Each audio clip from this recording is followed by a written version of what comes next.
Okay, so greetings, ladies and gentlemen, and welcome to yet another podcast. We're talking about Parasite Eve, and on top of that, we're also talking about survival horror RPGs. So I'm Renegade Operative, I am the host, and next we have our panelists of guests, and we're gonna start with Mr. Immortal Brandel. Hi, I'm not a parasite, not yet at least. So, yeah, don't spray me. Next up, we have Black Shadow.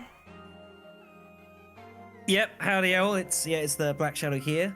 I think this is our first podcast that we've done since Resident Evil Village came out, and I mean, it has been absolutely hilarious seeing how thirsty some people have been over Lady Dimitrescu. Like all these part ones of Village series have plastered over, and she doesn't even appear anyways for like at least an hour.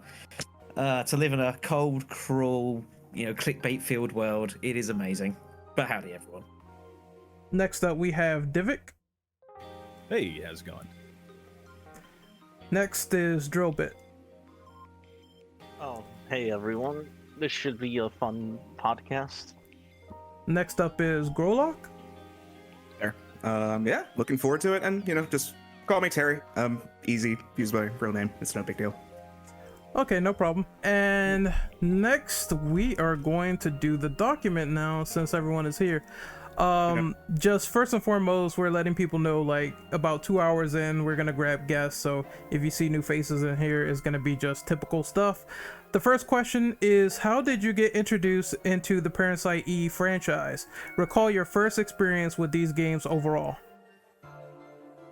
So who wants to I'll go go first? first. Okay. I'll go first.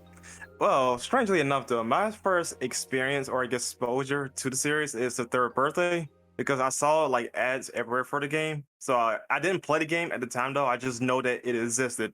So years later, I did some more research on this series called Parasite Eve because I was exposed to it by someone else. I think it was another friend's channel. He was streaming the game, and then I looked into it and I discovered that the third birthday is the third game of the Parasite Eve game. So like, oh, okay. So I checked them out. I regretted playing third birthday, and yeah. Oops. Yeah. Is it as bad as I hear? Yes.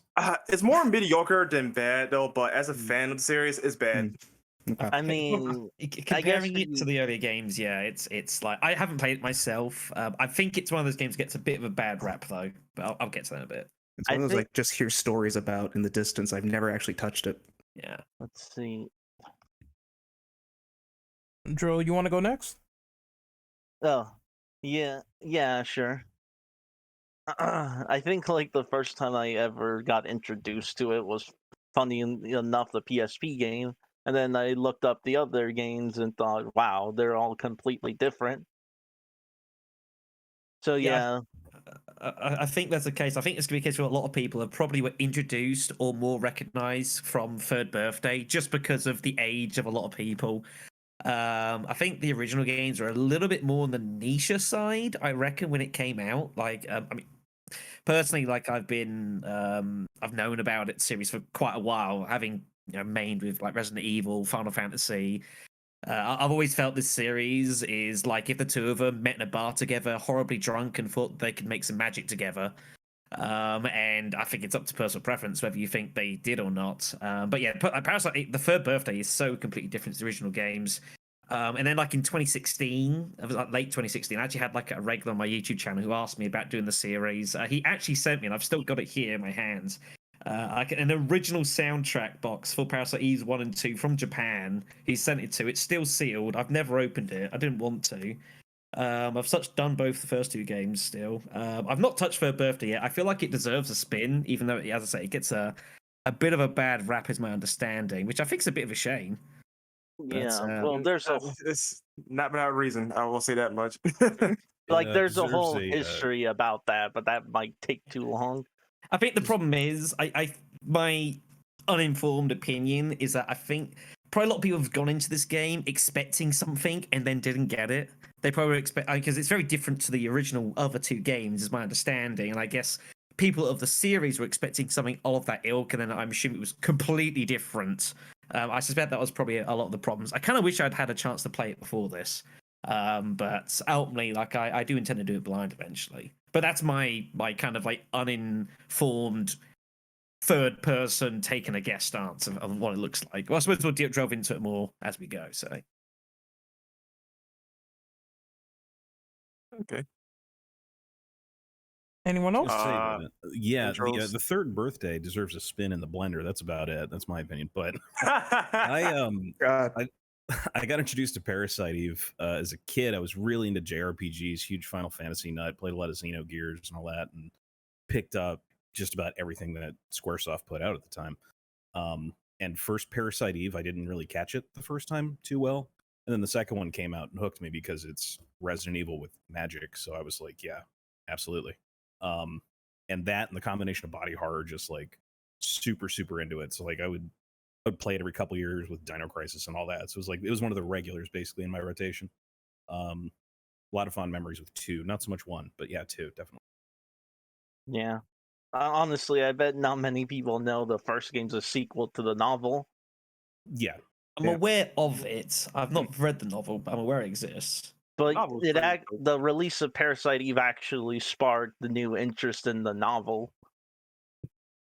So Yeah. most people didn't know the novel existed before the game. It's basically like The Witcher. It sparked interest into the novel. Right after the first game released. Yeah, it happens. My story I've been is. online. Oh, Sorry, go ahead. go ahead. Oh, I was gonna say my story is not really too extravagant, so I'm gonna be brief. But I really just technically started playing this series this year on my channel. I've played the first one for a couple of hours, and then I tried the second one. It's definitely a contrast that we're going to talk about later in terms of gameplay, but overall, I really am liking these games for what they are. A lot of people say that, well, Third Birthday is not really that great, so I'm curious to hear their opinions since I have not touched Third Birthday at all. But so far, from what I see is good. I do believe that Square had a really good series on their hands, and I hope they continue it in the future. So yeah, my first experience, of course, I had to look up like how old I was when it came out. So I was 9, and I was like that sci-fi kid who would watch the Sci-Fi Channel all the time. Not like Unsolved Mysteries, but like the ones that were kind of like trying to be that. So one of the concepts that really bothered me as a kid was spontaneous human combustion. And my sister picked up the game and started playing it, and I watched, and that game fucked me up. Everyone, like, I rewatched Not the the only openings, but people literally just exploding, and I was like, that could happen. Oh my god, yeah, it really did a number on me. And then, like, well into my adulthood is when I actually picked it up again. I was like, oh hey, these games are just good. Yeah, one of the things that really intrigued me was the fact that the body horror was all over the cutscenes, and you see the rats like sort of having their heads split open like Swiss cheese, and I'm like, well, what the fuck? These cutscenes are even more gorier than some of the stuff you see in Resident Evil. The bad news Rats. is it gets worse. I don't want to spill anything for you because I know you've not played it, but all I will say is mutant babies. All right, and that's all I'll say. It was one of the most horrific things I've ever seen in a horror game until Resident Evil Village like 2 weeks ago, and that Well, goddamn thing. I and think that the- probably beat what was at the end of Parasite Eve, but still, there's some horrific things in this game. It's like it's frightening. Oh, don't worry, I will kick them like a football over the field goal. So, Oh no, you won't. Not this thing will beat your ass like it beat everyone. oh, now I'm even more interested. I can't wait. There's also a thing you got to remember at the time is that Squaresoft was kind of competing with Blizzard to like push this huge, these like FMVs and like these really beautiful cinematics and all that kind of stuff. Super tied into like how effective the visual art is in the earlier Parasite Eve games. So if everyone's finished, I guess we can move on to number 2, right? Yeah. Who wants Could to? be a big one. This. Yeah, who wants to read that off? Anyone? Yeah, I could do it. Okay. What were your thoughts about the gameplay mechanics for Parasite Eve 1, Parasite Eve 2, and Third Birthday? As a quick bullet point, how did you feel about Parasite Eve 2 converting their gameplay to be more of a Resident Evil clone? Did it still work for you as a real-time RPG? Oof. It's a big question. It's loaded. It's probably better to start at the beginning. Yeah, let's start with and, Parasite like, Eve 1 and then make our way Yeah. down. it's probably me best. I mean, I think this game, like, to me, was very ambitious because the danger I think you always have in these sort of titles and genres that try to be hybrids. A game like this, which obviously there's a lot of soul horror, but it's also an RPG. In that, it's a real sticking point. Like, if you try and appeal to both crowds, the danger is you don't appeal to anyone. You're just kind of like there trying to do both things, and you do both pretty poor. I think the thing that I think probably set Parasite Eve off is that it was horror. It was plenty enough horror for those that have come from that background. Resident Evil, Silent Hills, but it wasn't too kind of RPG heavy to be a deterrent. And I think as well, somehow at the same time, those that are much more kind of, playing like your Final Fantasies, your Xenogears, your like Legend Dragoons, whatever the heck else, it was something a bit more like with a horror aspect, but somehow retained a lot of that core RPG. It somehow found like that pretty good sweet spot, I think, the original game. Now, obviously, they changed it a little bit with Parasite Eve 2. It became a bit more Resident Evil-y, I guess, for lack of a better way of putting it. And then Third Birthday, I don't know. I have to let someone else. Third-person shooter. Yeah, it became something entirely different. And, as is a lot of things, your mileage is going to vary. But I think, like, it's hard to say because I know some people have already said here that they want... they prefer Parasite Eve 2 to 1. Now, personally, I thought 1 was a far more accomplished system. 2 felt a little bit too grindy for me. There's going to be some different opinions. But definitely both of them had their bonuses and the things that worked, things that ultimately didn't work. But you can't say that they weren't brave in trying something different because this whole blending of genres, I don't think was really that big a thing back in like the late 90s. It's a thing we see a lot more nowadays of genres taking little bits of here, this, that, and the other. But like 20 years ago, like I think it was still pretty novel. Yeah, I definitely agree on that. Parasite Eve system is like really unique and whatnot. That's what's the beauty of it, though. In my honest opinion, though, I think it was a perfect blend of survival horror and RPG. Mostly RPG, given the nature of the game itself, though. But I think it was definitely a perfect blend. Not without faults, of course, though, but just how they're able to incorporate it together. Yeah. It was definitely amazing. It's the danger is not becoming niche. That's the real pitfall. I think a lot of these games, a lot of series at this sort of time trying this, you kind of become this hybrid, and then you don't have an audience because you're not pleasing anyone because you're taking little bits here and there. Somehow, Square did a good job of it and managed to not completely alienate everyone, which fair play to them. Unfortunately, though, then 2 happened, and then they just threw it out the window. Well, I was going to say in 2000 they came out with Vagrant Story, which is the same control scheme and style essentially of Parasite Eve, and they screwed it up completely. Nobody plays Vagrant Story, so shows you how hard it is to balance this stuff, and even nowadays, like it's so it's a really fine line to tread. Mm-hmm. Would have loved to sit in on like how they came up with it and then just like how they like melded it together when they were like coming up with the game and stuff. Like it's just so different from anything I played up until that point, and it was just like it has a good feel to it. Basically, be the fly on the wall. Well, yeah, considering all they had to base it on was just the novel. Yeah, which I have to read now, especially that got mentioned because like some of those Japanese novels get real weird. Yeah, I wonder why. Does. It really does. Yeah. But overall, like I'm just going to say this right now, though. Overall, I think Parasite Eve 1 had the best system in place. 2 was fun but flawed. 3, was competent, but a lot of problems kind of take away on what it could have been. Especially its own RPG mechanics. They didn't do a good job on that at all with the little extra power ups things, or I forgot what they call them in Third Birthday. But we'll get to that once we get to the segments. Some crafting, some system.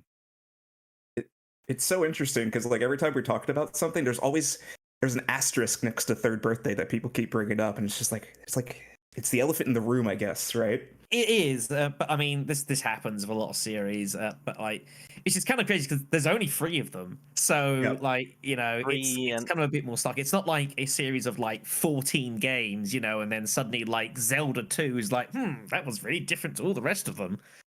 There's only 3 of them, so it's kind of harder to ignore. And it does generally require so because it's just so different to all the rest. The thing is, it came out like how many years did it come out after Parasite Eve 2? It was I think about a decade ago. about 10 Well, years after or something. Yeah, from Parasite Eve to the third birthday, it was 12 years.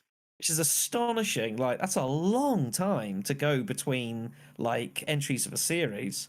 Yeah, what's kind of crazy is that originally they wanted it to be a mobile game, but I think the technology wasn't there, so they moved to PSP. I mean, that's probably for the best. I dread to think like what third birthday would be, and from what I know of it as a mobile game, my gosh, I can't even. It would be a gacha game where you have different outfits for Aya.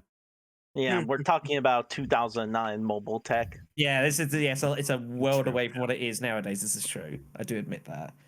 I suppose going a bit more back to gameplay specifically, I don't know if anyone agrees. Because like Parasite Eve for me was it kind of felt clever in how it tried to being like again I've played a lot of RPGs, I've played a lot of horror.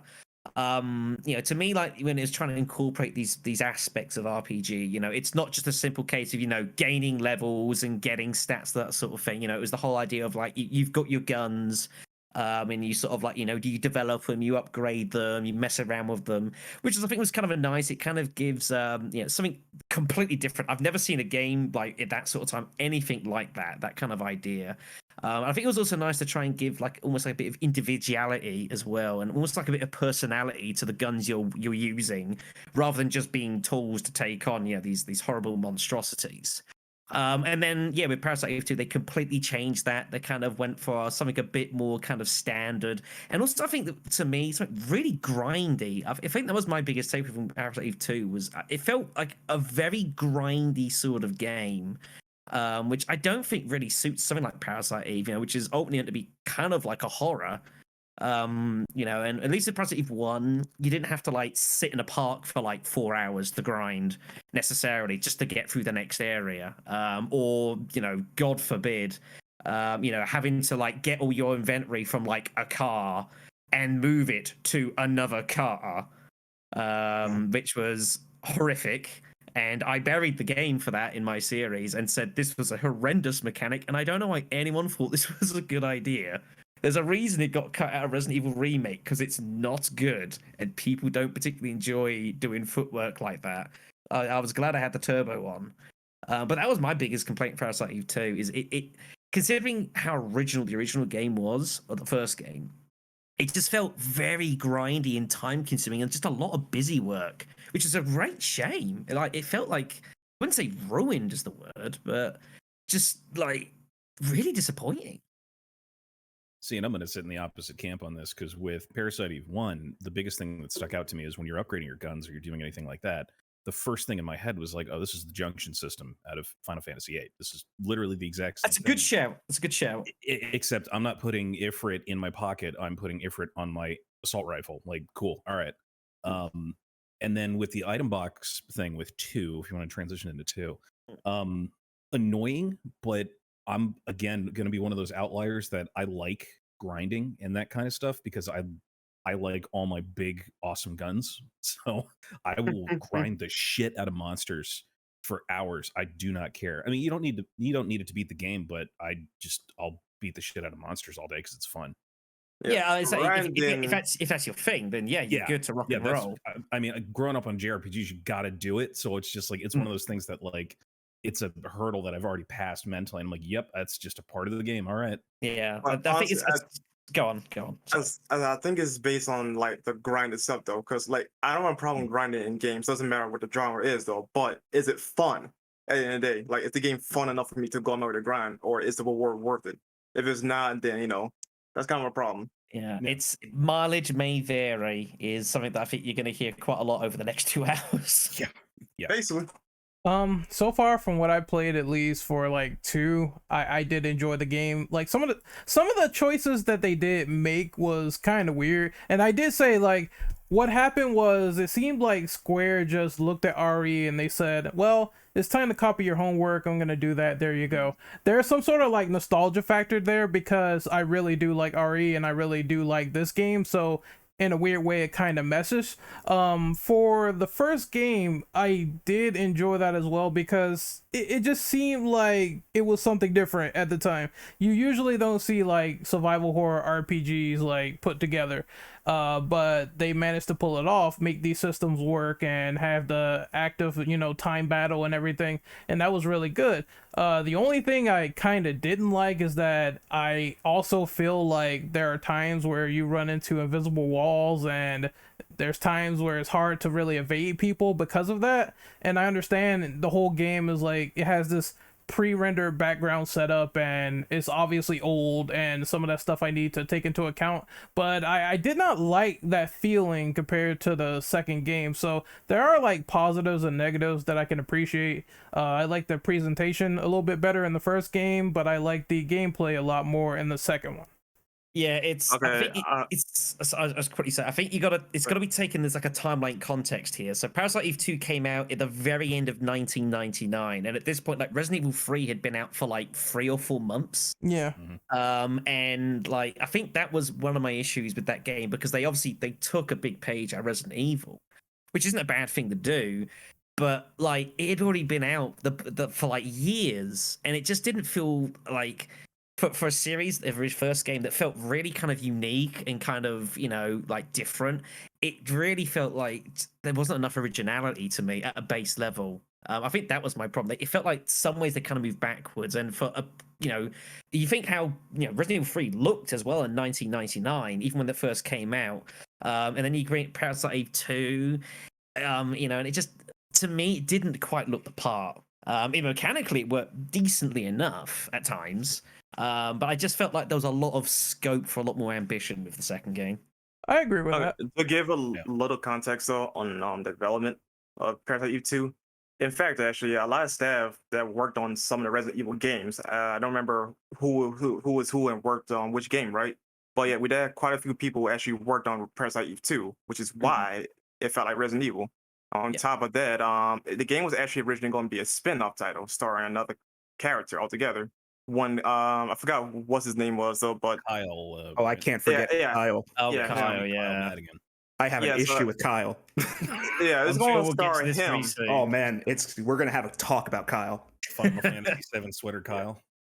Yeah, so it was actually going to star him though, but Square Enix had got like wet feet and decided like, okay, just pour in I just make it Parasite Eve 2. Obviously, though, it did better with her in it though, but personally, I think she should have left it alone as a spinoff because it was going to focus more on survival horror versus what we got out of it. I guess they thought it wouldn't sell well if it was just a spin-off. I mean, all fairness, so we only have one game at that point, so like, damn if you do, damn if you don't. But besides that, to give at least my take on Parasite Eve 2. Now, yeah, like Renegade said, he liked the gameplay a lot because it felt like Resident Evil. I'm actually going to be like, I guess, the outlier here and say that I don't like, but I don't like the fact that it's Resident Evil with Parasite Eve 2. The reason why I love Parasite Eve 1 so much is of its uniqueness and how it blended together its two gameplay style elements, whereas 2 threw that out the way. Now, on its own, hold on, Joe. On its own, it's actually a really good game though. But the biggest thing that gets on my nerves is that it's tank controls and not free analog control like in the first game. That throws me off every time I play 2. Yeah, now it just. Go on. I was just gonna say, now it just blends among the other survival horror / Resident Evil lookalike games. Also, hold on, Drill. We have another guest, Black Devil. Can you hear us? Hey, I'm here. Yep. Oops. Okay, yeah. You were muted, so it was hard to really like get past the intros, but now you're here. Yep. So you can now join in on the discussion of us talking about Parasite Eve, and the question we're on is like number 2, which is talking about the gameplay between 1, 2, and Third Birthday. Yeah, the first game is really good, I thought. There's a good mix of survival horror elements and some RPG elements there too. Combat was really kind of slow for me. I didn't really get into the speed of how long things took sometimes.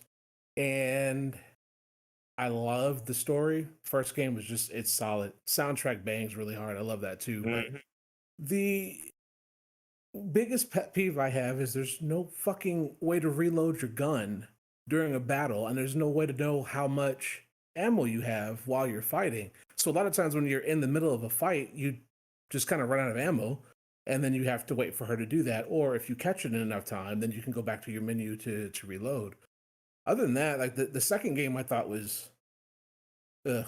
Like I played a few hours of it. I rented it, and it didn't really catch my attention like the first game did. And I never actually got a chance to play Third Birthday. I actually just found out about that game about a couple years ago. I didn't even know they had made a. Is it considered a reboot or is it just the third one? It's a sequel. It's a sequel. Yeah, it's a sequel. Also, It's a bit tricky. for the reloading like criticism, usually I just wait until the active time gauge like shows me all the ammo she has, but even then it is kind of annoying when you run out and it's like, well, now I have to sort of beat enemies down with this fucking nightstick, and that was pleasant in the beginning, and I was getting like killed. That was fun. Yeah, there is a bit of ammo counting, admittedly, in the first game, which I didn't mind because I didn't find it a particularly big deal. But I can understand why that might grate some people. It's like it should just tell you and give you an idea. And obviously, the second game they had to do that because it's a totally different battle system. You know, it wasn't kind of almost like old school sort of turn-basey almost. It was much more live action, so they had no choice. Yep, Well, on absolutely. that, with just talking about mechanics again really quickly, with the second one you had all this like weird interaction with a bunch of different items. Like you had all these gun attachments that were strange. Like the first time I played the game, I didn't know until like halfway through the flashlight will just instant kill some of the enemies in the game, or that some of the attachments will just like completely neutralize entire sections of the game essentially. So you had this like weird experimentation with the second one, which is why I guess I gravitate towards it more. That and because Resident Evil style, blah blah blah. But just all these weird items and weird things you can do in that game. Just I don't know. It was very wacky. It was very. Yeah, I mean, it's to say the first game had its degree of first game has wackiness as well. Like the problem I admittedly had with the first game is that there's a lot of shit that sorry. That's Terrible fine. of me. Anyways, there's a lot of stuff that you can do with like your weapons and like your armor and like messing around with stuff that you can do, which the game never actually really tells you. right. Like a lot of stuff I didn't learn until I did the extra run, which you do after the events of the main game, where you go to the Chrysler building. You go through that whole dungeon, and you learn about a lot of this stuff because you have to learn about this stuff because it's brutal and will kill you at every opportunity possible. And like your standard weaponry, as you've got it, is just not good enough. So you have to, like, you realize that you can mess around with things in certain ways, and you can do crazy stuff. It's like it would have made the original game so much easier if you didn't know. But it's like, should you have known in the first place? I don't know. I mean, both games have good experimentation, 100%. But Also, like, sorry, correct me if I'm wrong with something though. If you like try to dismantle your gun though, it will destroy the weapon in hand or will destroy the part. I think it's both actually, like, because I did that once and I had to restart my save, but you can, I think you can take the part off and blend it into another gun to make it stronger. That's kind of how it works. I can't remember. It's been like 4 years since I did my series on one. I honestly don't remember. Yeah, you can dismantle the weapon with a tool, and you can take off the parts as well to put it on another gun. Yeah, you need the tool to do that. I think you can transfer the special ability that gun would have too, or you can. It does destroy it, but you can switch one of the two. Yeah, that's how it worked. Because I did that recently, and when I destroyed my like gun the first time, I was like, what the fuck? And then I reloaded it, did it again, and then I took the part off and put it to another gun. So that's how it works. It's kind of confusing a little bit, but when you read it, you understand it ultimately. Yeah, it's counterintuitive at first, but again, like if you want to delve into some of the extra stuff in that game, like you have to know this and you've got to master it, and you got to understand what the hell you're doing, because it's just 77 floors of pain, baby. 77 floors of pain. I'll get there. I'll get there soon. Number 2, actually, like, I like the gameplay of number 2. I had a lot of fun with it because it was my first time playing it. Like, I think, like, when I heard this podcast was happening, and it was a lot of fun. The one thing that bothered me so much, I hate the puzzles. I hate them. Yeah, I want to. Yes, this needs its entry. That safe and dry. That safe and dry field. Oh my god. The puzzles in 2 were incredibly obtuse, and I don't think anyone can suggest otherwise. Like some of them were crazy wacky. There's the whole like optional puzzle with like you've got to go around Dryfield and looking at certain like bits during the day and the night. Yeah, count the barrels. Yeah. What the hell? Barrels. And one of them is like I missed it, and I actually had to redo part of my series, and I did it on screen. There's like a window you get one opportunity to look at for part of the puzzle solution. If you miss it, it's gone. You've lost it. It's over. And I'm just like, this seems very strange. You've got like the Moongate puzzle. There's and it's like it's crazy. Like I've never seen a game like this, like kind of have puzzles in this sort of similar fashion, and a lot of it's missable. And like I don't know, I wasn't happy with that. I'm cool with puzzles in my games, and I've done plenty of Resident Evils and Silent Hills. It's fine. These seemed really obtuse and just kind of out of midair. Like there's the one about like the Japanese stuff as well, and it's just like, how are you supposed to know half this stuff? Very strange. The Moongate you mentioned is so obtuse. I have no idea how you're like, because I tried to just figure it out. I just cheated at some point because it's so weird that it's in the game. I don't know. Yeah, the one saving grace is several of these obtuse puzzles you can just brute force if you want to. You can do that, but like it's, I've seen they could have been better implemented. Yeah. I'm one of those people that gets stopped in his tracks by slide puzzles. So I was streaming Parasite Eve 2 at one point, and I had a few people watching it, and I was doing the slide puzzle that's later in the game. Yes. And I was stuck on it for an hour. Yeah. And it was embarrassing because anytime I could do most of this stuff just fine. Puzzles, okay, obtuse, whatever. You stick me in a room with a slide puzzle and you say you're going to die in an hour, like I can't. So like, yeah, I'll definitely give you that. The puzzles are weird. At that point, I just passed it to my partner and she just took care of it because I can't do those either. Fuck that. Yeah. Yeah, I got lucky with a couple of mine in my series doing it blind. Like a couple I just fluked into. There was one or two I had to look up after the fact. I was like, how are you supposed to actually work this out? And there's even one at the very start as well. Like some of it's optional, but some of it's like so important to do, even though it's technically optional to get back to previous areas. Yeah. I can't defend it. I can't defend it. All right, did we say everything we needed to say about 2? This is going to be a big point. This is encompassing a lot, though. Yeah. All right, so I guess it's time for us to go to Third Birthday then. I have no comment. I have not played Third Birthday. Same. I think I played it to completion. Same. I have no comment about it because I never played it. But go on, Drew. Honestly, it's not too bad if you just take it as its own game. I think they specifically said they made it so different to try to introduce Parasite Eve to new audiences because of the huge time gap, and it kind of feels like that. Yeah, I don't think there's anything wrong with that inherently. It was 12 years. Like you've got some creative license to mess around with things.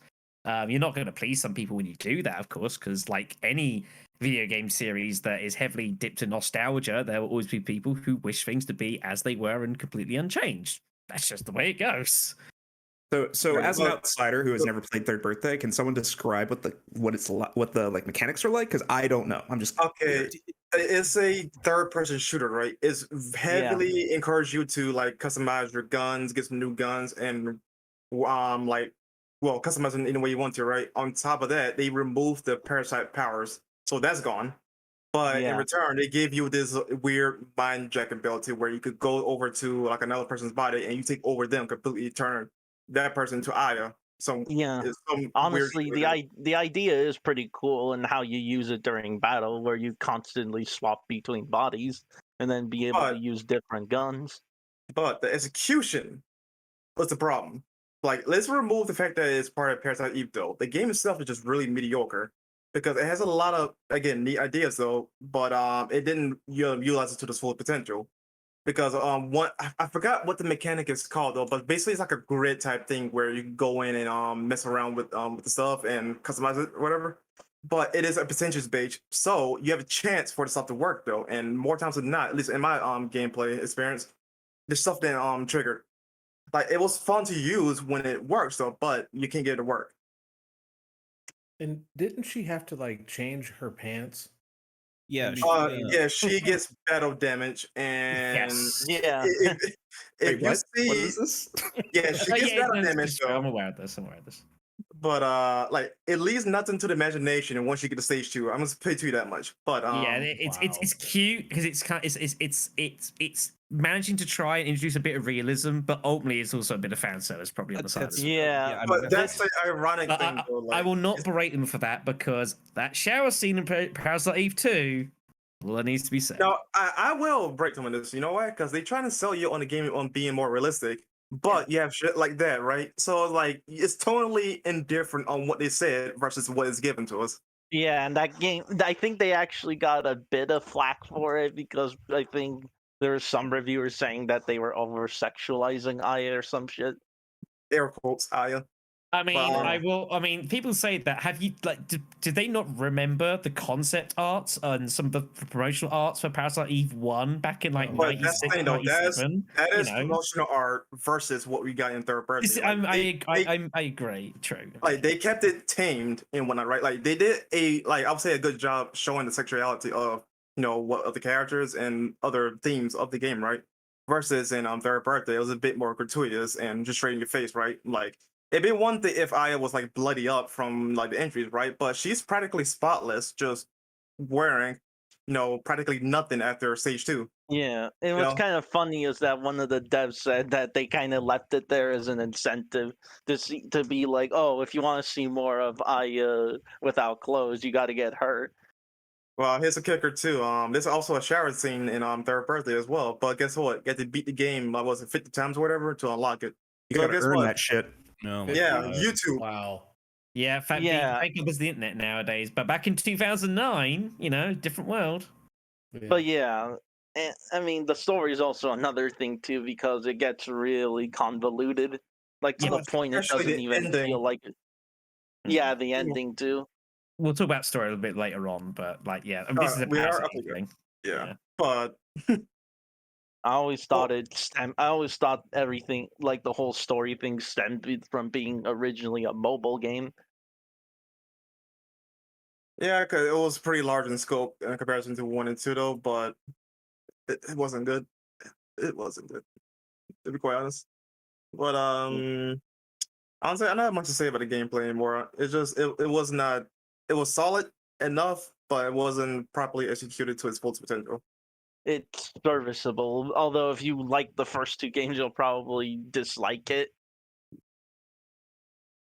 When I was the little bit that I played a Third Birthday, it felt like a really bad version of Metal Gear Portable Ops. And it just, you know how you have to grip that PSP a certain way and your hands are sitting in a certain position, it just sucks. That's one of those control schemes that just sucks. Like if I emulated it, like I would probably play it and just be like, whatever, just cruise through it in an afternoon. It's only like 6 hours long. But I played I think about an hour and a half. And I was like, yeah, okay, this is dumb, but whatever. Like I'm just killing time kind of a thing. I think I was working at the time. And there was some kind of story element that came up. And I just went, wow, that's the stupidest thing I ever heard. And I just shut it off and never, ever touched it again. So, Ouch. yeah, I was just like, wow, that's really like, I could write a better story than that. And I'm a terrible writer. And I shut it off. So that's, yep. Should probably give it a chance at some point, but I don't know. I can't be asked at the moment. Understandable. I think we could go on to number 3 now. Yeah. We're good here? Okay. No, I'll read this one off for you, Operative. Mhm. What is your favorite weapon and magic ability to use as a loadout? Oh, okay. Now, this right here, like the biggest pro I will give Parasite Eve is like the powers are amazing. I think they're better than they were in the first game. But Inferno is busted. Like Inferno and Combustion, like those are the 2 best skills you can get. No, Necrosis, man. Necrosis is so good Necrosis against is bosses. really good. Holy shit. Yes, Yeah, Necrosis Necrosis is out of this nasty. world.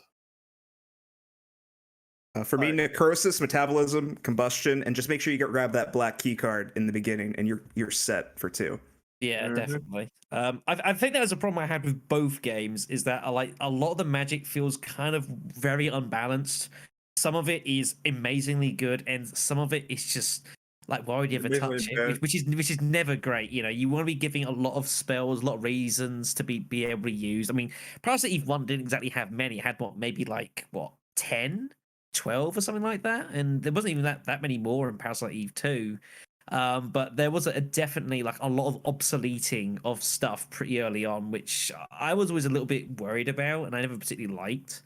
I thought that it could have been executed a bit better, but on the magic side, I think the weapons was nice though, especially in the first game. I felt like you could play around and also you could like kind of move stuff to your style if you want to have something that's just big heavy hitting but slow, or something a bit more maneuverable.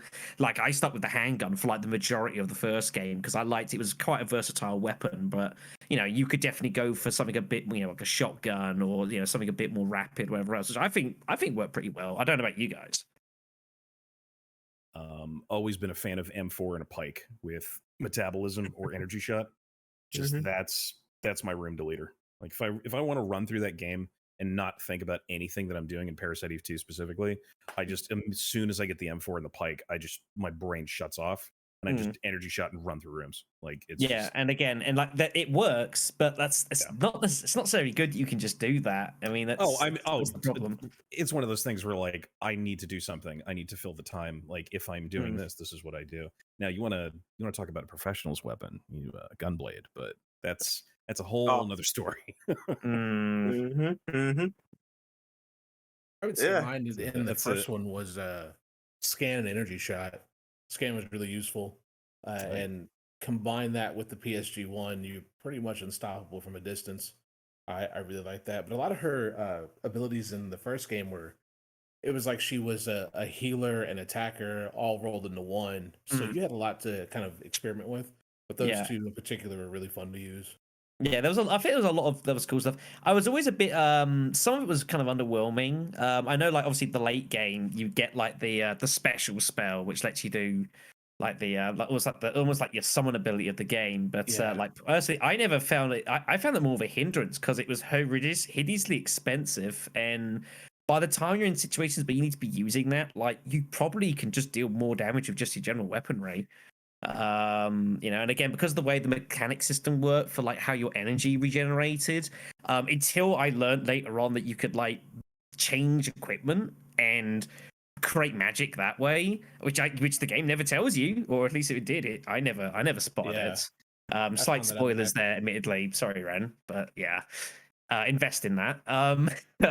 But even so, it just felt like kind of underwhelming. You know, why would I want to like use a summons effectively when all I can do is have a good weapon, cast haste on myself, and just shoot away? You know, ammo's not a problem. I can just fire and fire and fire. Which is a little bit of a shame because you spend so much of the game getting to this point, you get this ability, and you're like, man. Well, it's a bit of a shame. That's kind of the fun of the repeat playthroughs. I mean, like, and that applies for 1 and 2. Like, with 2, sometimes I'll just like I'll go through like, all right, cool, I've got my save. I'll just do a shotgun run this time. Just do shotguns or pistol hydra rounds or something stupid like that. Or change it up for a nightmare run or something. But like, there's enough experimentation in there with the guns and the attachments and the ammo and the little trinkets you could put on yourself that like there's all this stuff you could do. So. I think it was one of the biggest sort of, I wouldn't say it's not a selling point of the game because you didn't really know about it until you played it, but it's definitely one of the catchier mechanics that I think for those who wanted to engage in the game on a more deeper level, like there was tons to play around with, and it kept people kind of wanting to, and people did want to redo games like that. Then you can do all sorts of different things. So I'll give them that.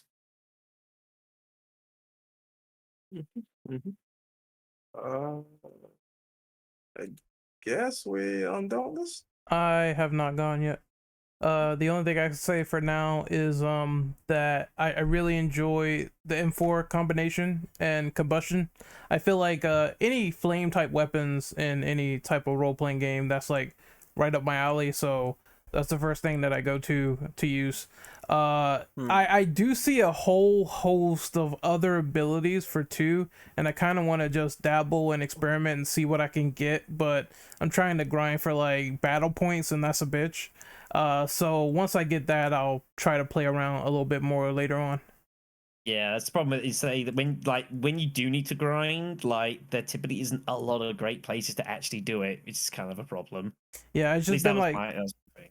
yeah, I just been like running around and shooting things, and hopefully Yeah. I get some points so I can get like a level 2. But that's about Yeah. it for now. Especially early game, like it's kind of a drag. You've kind of almost got to. I think I found like just pushing through it for a bit, getting to it later, and then trying to do it there seemed a bit more productive. But I mean, again, Well- your mileage may vary. If I remember the game correctly, because it's been a few months since I played it, almost after every significant story event, the whole map repops. Yes. So you just re-clear it, and you just Yes. go, okay, cool, next event, and then just re-clear. And like, Yeah, you could definitely do it in the second game. Like if you wanted to do, that would be the way to do it. One was obviously it had like the old sort of school random encounter sort of system in all these areas, which was serviceable. It did its job, but like the first game didn't need to be anywhere near as grind heavy as the second. I found the first you could go through majority of it if you wanted to grind for a bit, cool. But I didn't think it was necessary. Not like 2, where it felt like the game was almost encouraging you to grind. I'm like, do I need to be led down this path? made me feel like an exterminator. Made me feel good. The Terminator, Parasite Eve 2. I got you. Yeah. Terminate Eve. Let's go. Terminate Eve.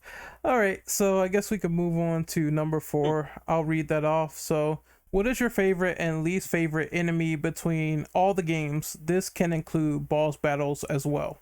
Horror mutant baby for all of those. I do not like the was it ultimate being in the first game, especially when you we have to destroy the spoilers. I'm not sure you beat the game yet, Rin, but destroy the ship. Shut your ears here. Yeah, like, that that final part. sucked. Yeah, that final part's just a huge pain in the ass. I think the way it's set up is really cool. I Yeah, like the idea that you're fighting something and it's like literally developing in front of you, and like despite everything you're trying to do, you just can't stop it until obviously you just destroyed everything within the proximity. I think its concept is really good, but it was a bitch of a fight. And especially like some of its later forms. When it starts splitting into 2, and some of just like it just attacks so brutally. Barrier is your best friend. But no, I think like thematically, like I think the final boss of the first game was really well done. I'd never, there's not many times you're sort of fighting something that's literally growing in front of you like that, and then eventually you have to obviously get Maeda to help you with like, this shitty thing you've had for half the game. Like, why have I got this? And then suddenly, magic weapon. So, to be technical, ultimate being is not even the final boss of the game. No, there is of course another one beyond that in. Oh man, that was as much a puzzle as a boss fight, I think. She literally has like what 5 times the amount of health compared to the ultimate being. Like, jeez. Yeah, I always say it was kind of like a puzzle, because I think you had to understand how she worked to actually beat her, because otherwise she would just gradually heal for more and more and more. And that's why I think it took me like about 90 minutes or so, and just experimenting and noticing like things you do and things you don't do, and how like she reacts to it, and then realize you've kind of got to attack in a specific way in specific times to stop her from just like healing for so much damage you can't account for it, which I think was cool. And I think it's nice that not a lot of games really do that. But in a game where you've basically just had to brute force everything, when suddenly you effectively have a puzzle for a final boss, it's like you've got no reason to expect it. Mm-hmm. Yeah, it's definitely different for that game.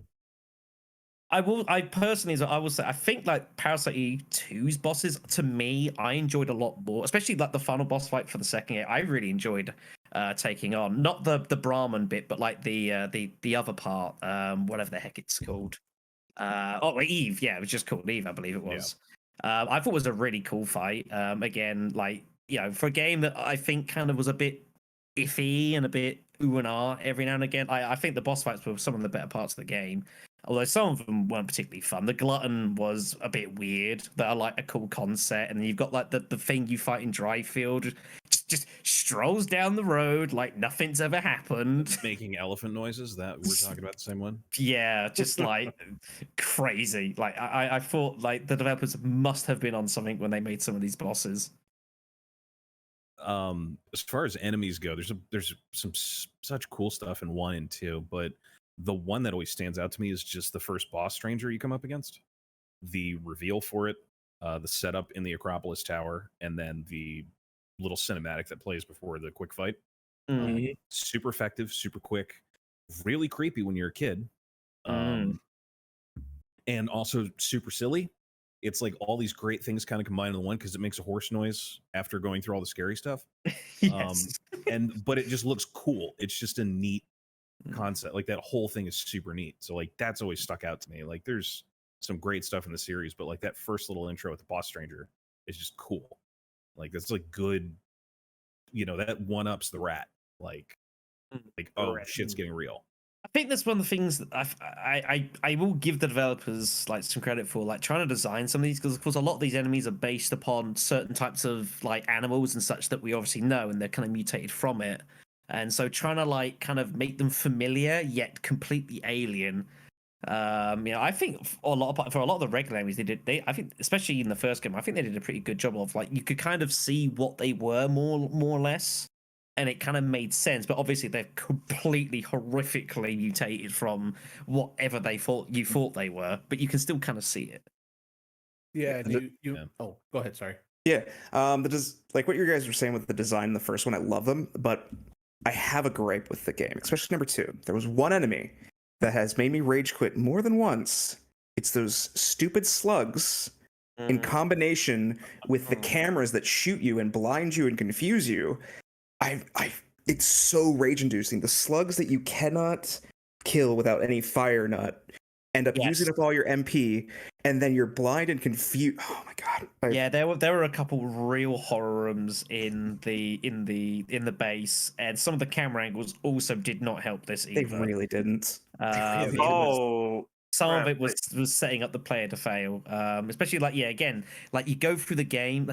I've got no problem with a game that decides to change up some gameplay mechanics in battle as you go. Like so many games have done this really well, RPGs especially. You can't just brute force everything. You've got to kind of go from different tacts for different types of enemies.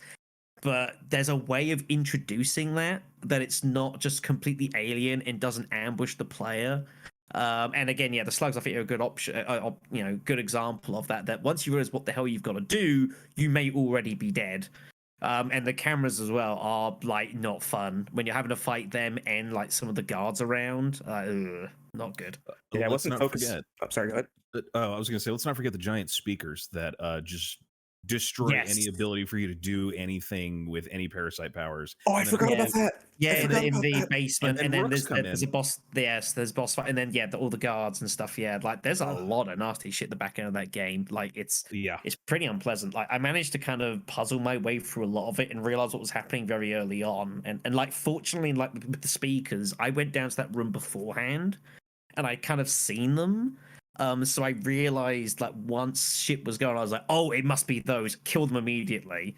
But I can definitely understand people just not understanding and just getting just like what the hell's going and being so frustrated at not realizing what's going on. I can definitely see that happen.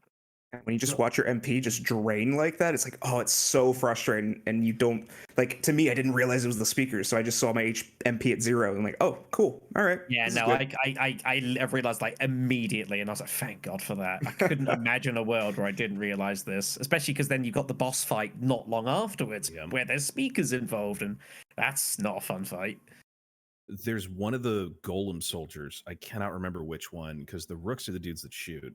But it's the invisible ones. Yes. In 2, right? In 2, they have like a knockdown state that lasts maybe like a second. You can damage them just a little bit, and then they go back to being invisible and you can't hit them. They pop out and you get about like a split second, and then they'll go ahead and they'll grapple you and hit you. So you just end up like eating tons of these hits in the second one, and they only pop up like 4 times. Yeah, it's like, tedious. Man, it's pretty tedious. Huge like pain in the ass. Yeah, you basically got to like just sit in a corner and just aim a gun and wait, which is not exactly glamorous. Yeah. It works, but like that's again, I'm all for like having these kind of more ambushy enemies, but there's a way of implementing them into your games that it isn't just like a complete chore, and you have to basically corner camp in order to defeat them. You should be encouraging that as a player. Yeah, You someone know, who- sorry, real quick. I don't know which one of you said it though or mentioned it, but like the camera angles. I forgot to point this out in the previous questions though, but yeah, the angles actually kind of sucked for Parasite Eve 2 in certain Yeah. stages, especially yeah. when you try to use the new lockout system, which is better and worse depending on your situation. Comparatively that's speaking to the first game. You could argue that's a nice love letter and homage to the original Resident Evils. Terrible camera angles, but yeah, it died a death, and thank God. That's the best way to describe that aiming system. It is both better and worse at the same time. Yeah, it's incredible. I felt like you couldn't, like, if you were aiming at something that you weren't always technically aiming at it.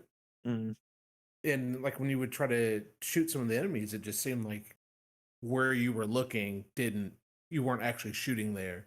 So No, it got kind of annoying after a while. Yeah, it was very funky. And I will say I love that game to death, but I will say when you're tracking faster enemies, like the little goblin dudes who kind of jump around, I cannot remember what they're called. Your crosshair will lag a little bit behind them. So if you let off a burst with an M4 or any kind of weapon where, like the shotgun where you have to pump between your shots, you're stuck looking and you're open like completely, which is like, it sucks. I mean, I'm one of those people that's like, hey, it's the design of the game, I dig it, but it also just like kind of sucks. Like, Okay, I guess we talk about best song. Did we talk about best song like enemy? Me. Honestly, let's be real here. Those freaking camel dudes in Parasite Eve 2 chasers, the most beautifully ugly creatures ever. They're the best one. Don't at me. you know what? I was playing Parasite Eve 2. I remember when I was playing it, it was really late and it was on a weekend when I was a kid. And that thing popped out of the fence after, Dryfield's empty. That thing popped over the fence and went, woo. And I was like, yep, I'm shutting this off. And I went to bed immediately. I was like, I'm done. Cool. That was weird and freaky and has a human face. I'm out. Yeah, why the long face, right? Dude, Why the seriously, long it scared me. face? Like the weirdest thing scared me, and that thing scared the shit out of me. Yeah, very reasonably scary shit. And there's some horrific stuff. Its face is like, it's just like, what in the blue hell? It really is like they stretched a human face over a horse's head. It's pretty creepy. Imagine that thing sitting over you at night, like watching you. Are you asleep yet? Hey, Thanks, guys. man. I was planning on getting some rest tonight, but I appreciate it. Damn. Sarah, are we done with this question? Any more input? No? Going once? Going twice? Well, Go ahead. I mean, I haven't played. It's been a long time since I played the first game, so the only enemy I ever remember is like that. I think like that dog that turns in the first one was really creepy. The Kerberos? Yeah. Yeah. Wasn't that someone's pet and it turned into that three-headed? Yeah. Yes. Yeah, and I felt really bad for that girl because we had to kill her dog. And I think trying to kill me first. Fuck it. Right. Yeah. But yeah, I don't know. But yeah, that's like the one enemy I remember. It's been a really long time since I played it. I forget Fine. like Brandel, you played the first game, right? What enemy you trying to look for? Like, what was like one of the more annoying enemies from the first game? More annoying enemy than the first game.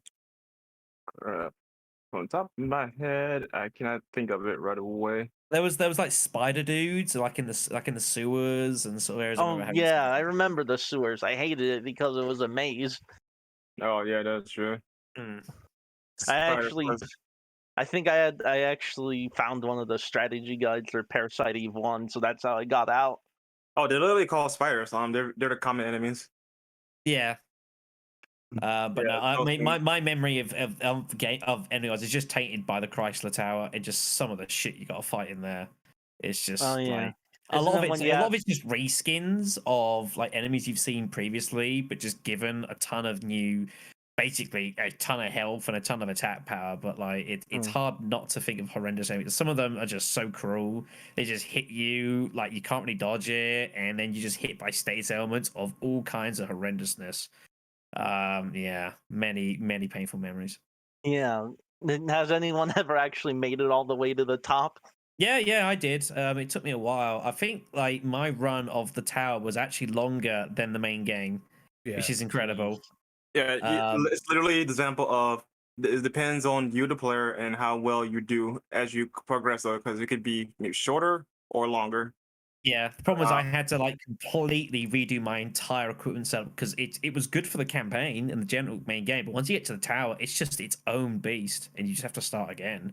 And be Like what you've got is probably not good enough, and you just have to completely just start again. It's kind of. I think that, and I think there was another Square Enix game that I got, Star Ocean, where I had to buy a guide to at least know what's the best stuff to get. I was tempted to do that, but I was like, "This is a blind series. Let's just rock and roll and see what I can work out." We made it. Yeah, but with an RPG, I feel like it's okay to cheat a bit because there's so much to it. The RPG was terrible. I thought it was trash. I thought it was horrendously terrible. But hey, anyways. Big shout out to the T-Rex that shoots fire. That's definitely one of those things that was like dinosaur fire museum fire. Oh yeah. Dino Crisis wishes it had thought of this. Yeah. 3 is this, right? Oh wait. Yeah. Why did you? Oops. Moving on. Next question. Bad enough talking about third birthday. Come on. I feel like third birthday is just going to keep popping up at the end of every single one of these topics. I can just sense it. Yeah, pretty much. Oh, well, it gonna get better from here, man. Question number 5. Fair. Oh my god. How do you feel about the overall story and quality of the Parasite Eve franchise? How long do we have? No. That's pretty much the rest of our talk now, I think. Well, I mean, the good thing I had personally is that I have a bit of a chemistry and biology sort of semi-background. So with a lot of like the minutiae of the plot and story of like how the mitochondria are working and like how it actually works, like I kind of got it. Although I remember having some definite difficulty in kind of translating that onto a YouTube video and kind of explaining to people who don't have that sort of background as to what exactly is going on. I was just like, look, TLDR, look, this creates energy and like it's being exploited, and that's all you really need to know. Like you can go really head deep into the plot of these games on that sort of stuff going on if you want, but you don't have to, but it definitely helps.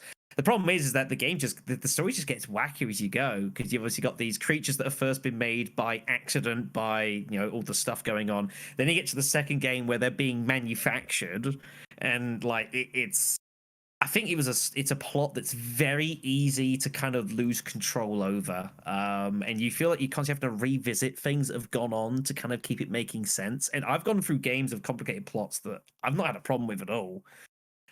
So like that's definitely saying something. Parasite Eve, like I'm all for ambition, but like there comes a point where you just confuse the player, and if you confuse the player on a plot, like they're not going to play your game. They're just going to put it down and say, "Nope, not for me, brother." I'm going to be that guy. I think the story is kind of shit. Like I enjoy the game, I have a good time with it, and the story is like okay in places, but I think it's that good. I think a lot of the characters in like especially in the first, I think a lot of the characters I quite enjoyed. I was a huge, like Aya especially. I enjoyed Maeda. I really liked. What is his name? It's gonna sound terrible in 2021, but the black guy. Oh, Daniel. Daniel, that's it. Daniel. Yeah, I couldn't think of his name. I really enjoyed it because in my first phase, I actually like tried doing voices just for the hell of it for all these characters, and like he went super like low and deep. It was like hilarious. But I think it was really cool. And then he gets his moment at the very end of the game as well, which I won't spoil for Ren because I don't want to. But I thought that was really awesome. But yeah, story wise, like if you're not paying attention and almost taking notes, like it could just totally pass you by. And that's, I'm okay for ambition.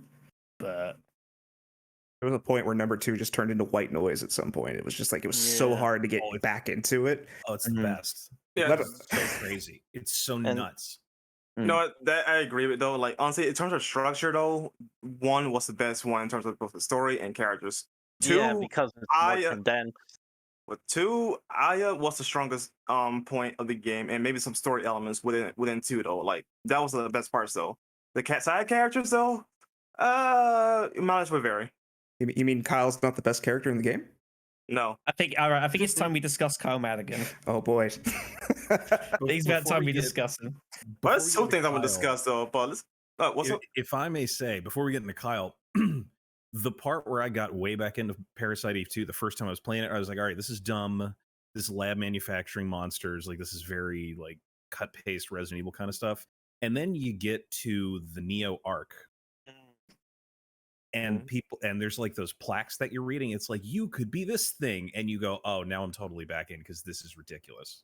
Yeah, This I is will say actually the silliest thing on the planet. I will say there are a couple of files and there's like a couple of like diaries in the base of like these people and the researchers, and like if you have kind of zoned out of a lot of the story, you start reading them and like their accounts of what's going on, and like obviously some of them are horrified and thinking, is this really great?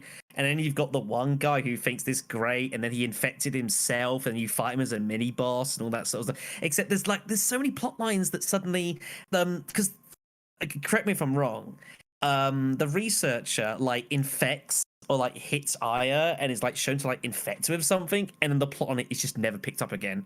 It's just like that's correct. Completely abandoned. I'm like, what? It's just mitochondria solved it. Shut up. The powerhouse cell, man. And it feels like I'm pretty sure that was not the only plot line in 2, which was begun and then just but I remember that sticking out heavily. Like the researcher was cool. His diary and reading it was like awesome. But then he like infects you with something and it's not a big deal. And then within 10 minutes it's like, what infection? What big dude hit you? I don't know what you're talking about. I think the main theme and all of that has a lot of potential to it. And Black Shadow, because you said you had like a little bit of a background in this, like reading the notes and things like that, the parasitic nature of like actual mitochondria sound like so interesting and stuff. Is that actually accurate in any way, or is that just like bullshit the game's putting in there? It's geez. It's I remember it's a bit of both, yeah. Like there is some scientific, especially in the first game, like a lot of the stuff that it's talking about, like there is scientific basis for like how mitochondria sort of work and how they function, but they have been romanticized, I think is probably the word I would best use to describe the game. The creator, like the author of the original Parasite Eve, the book, not the game, he is actually a pharmacologist. So like he he has the knowledge of this stuff, so which is why he used it as a base for the thing while adding in his did bullshit. There's no way you could bullshit your way through this stuff if you didn't have at least some knowledge or some source material to go from. There's no way. Like I completely believe, but yeah, obviously the developers are like, okay, we're just gonna use what he says, and we're like, well, tinker with some stuff, creative license, we'll go with it. So you can see us, like on a base level, like what's going on kind of makes sense, but it does get more and more ridiculous as you go. And then by the time of 2, it's like it doesn't even matter. Well, no, yeah, because mitochondria become the midichlorians of the Parasite Eve universe. Okay. It gives you magical space powers. Yeah. Like that's or mind injecting abilities. Yeah, exactly. It gives you craziness.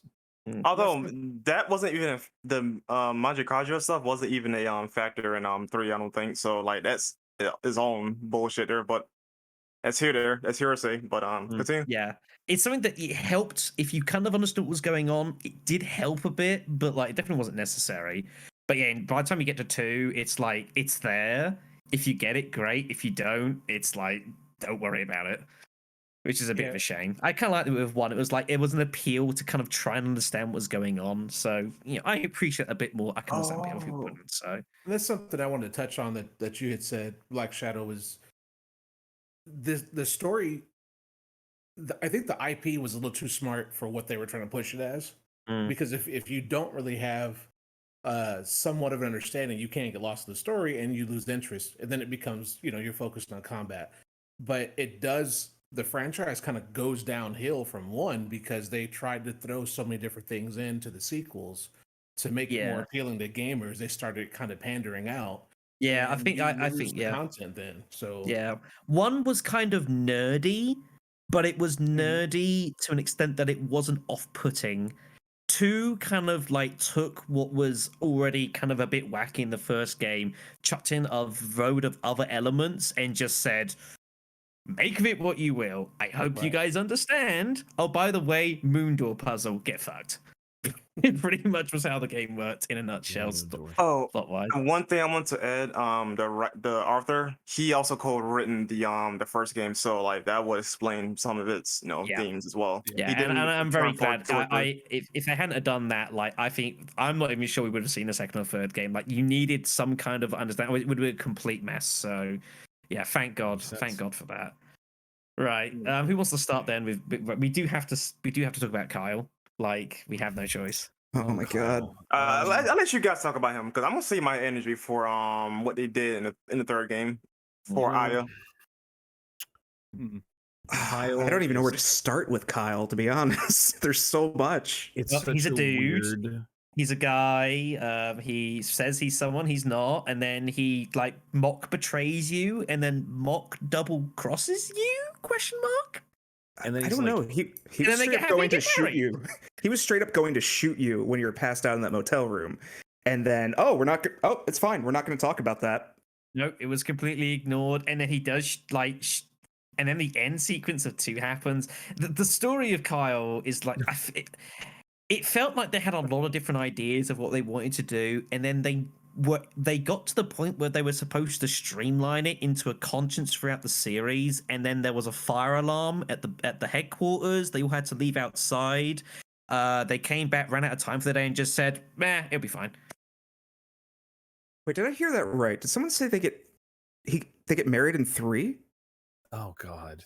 Did someone say that? That's my understanding. Yeah. Oh no. I don't what? remember. It's I don't remember most of the story. He's just such a nothing of a character that it just like they try to make Kyle. I believe that's. I think that's how it starts. It's like the wedding, isn't it? I think that's how the game starts. I could be wrong. They're about to be wed. Yeah, they're about to get married, and then all the shit goes on, and then and then the game starts. Yeah, Aya gets shot up to shit, but she kills the SWAT team and all that jazz, and yada yada. So they were about to get married. They banged. I think they had a child, or no, they didn't. No, they adopted. Thingy. Mm-hmm. So they were about to get married, and nobody like that, as far as I'm concerned. But yeah, it felt like it was like a stream of consciousness that kind of like was horrendously unfiltered in the second game. Like, you've got to have these side characters. I'm cool with that. But he's like, first he wanted to kill you, first he was like lying to you, then he was gonna kill you, and then you set him on fire, and it was like, oh, actually, I could get to like you. You work together. He then mock betrays you, double crosses, and then dies at a point as well. Yeah, he should have died, like without fucking question. He was dead. It's absurd. It's like, how thick of a plot armor does this man have? Aya loves there. That's why. Saving grace for Kyle, pistol, really good crit rate. So I don't know. Yeah, I agree with that. Yeah, I agree with that. That's his one saving grace. But yeah, it's crits. Yeah, but unfortunately, I think as an execution plot wise, you could take him out of the game and you would miss nothing. Yeah, which is a real shame because there's some cool characters, especially with the first games. I think some of the side characters are really, really cool and awesome. And even the second game, there's some fun ones to be had. Like your second like protagonist, basically, or the second most important person in the game, and yet he kind of doesn't really fulfill much of a role. He's just kind of there, and then suddenly it's crazy important he's there, and then it's not. I'm just like, well. It's so weird. It's just so mismanaged. It's a great shame. It's a really, really great shame. Mm-hmm. Mm-hmm. Yeah, and he looks like a rejected Final Fantasy character at a point. Like he looks like someone who could have been an 8, like straight up. Well, I mean, considering that with the gun blade from 8 in there, like yeah. I mean, there's also that.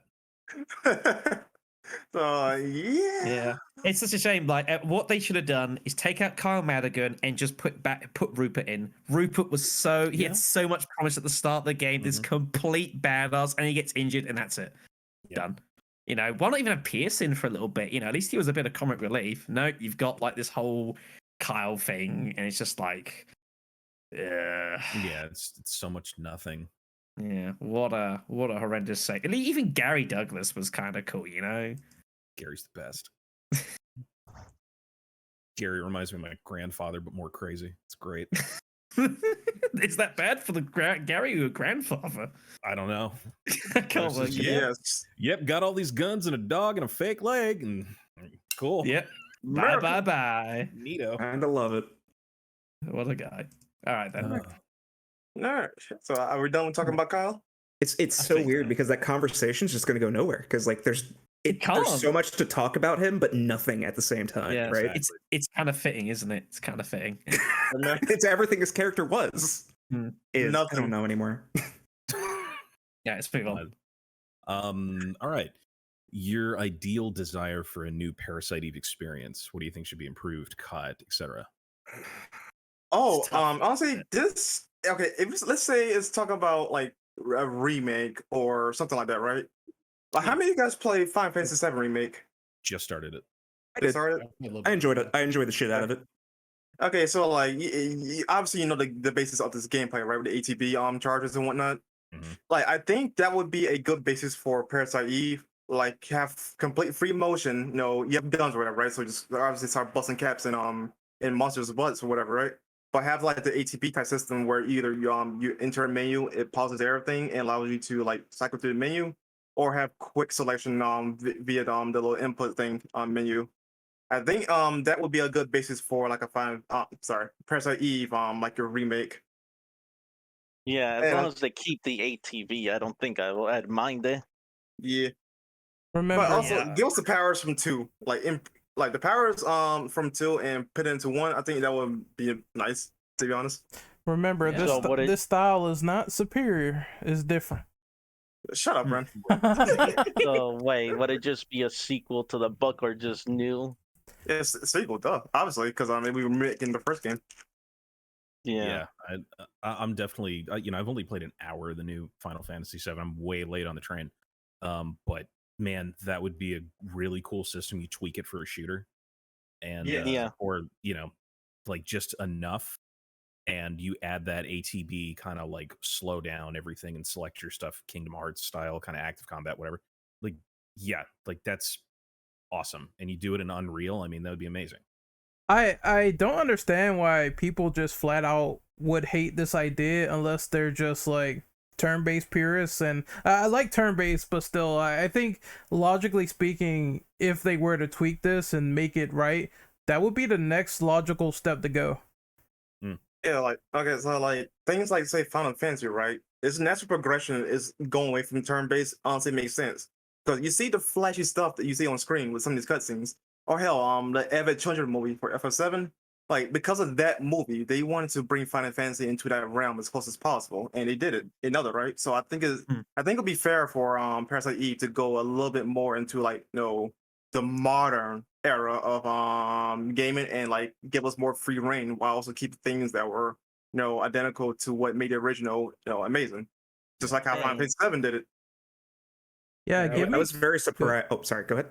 I was gonna say, give me crazy like parasite powers. Like I want to see that all in real time and like displayed with all these special effects, particle effects, stuff breaking down, the environment like crackling. That'd be awesome. Yeah, I was very but- surprised when the ATB system worked as well as it did because I had a shit ton of doubts when it was first like being talked about and stuff. And man, just to like repurpose that for a new Parasite Eve, like yeah, fuck yeah, just let's get rid of Kyle. And you know what? I think we could have a good Parasite Eve. Huh. I mean, it's not like turn-based is dead though. They still do it for Dragon Quest. I And mean, that's been working for that's- like more than 30 years. Yeah, that's not the thing though. Like, we're saying turn-based is like, not a bad thing though. But certain things, like certain series, should move past that. Like it's fine with Yeah. Persona, it's fine with Dragon Quest, but Final Fantasy proven that it's probably for the best if it continues on with the more action RPG route. Because again, like Yeah. Final Fantasy 7 is like the part with the perfect blend of old and new, at least the original and new mechanics. Yeah, Yep. it's had even heat teething problems for a few years, which is always going to be. But like it's kind of in a faster and more short attention span sort of environment, and people want to see a lot of fancy, flashy graphics.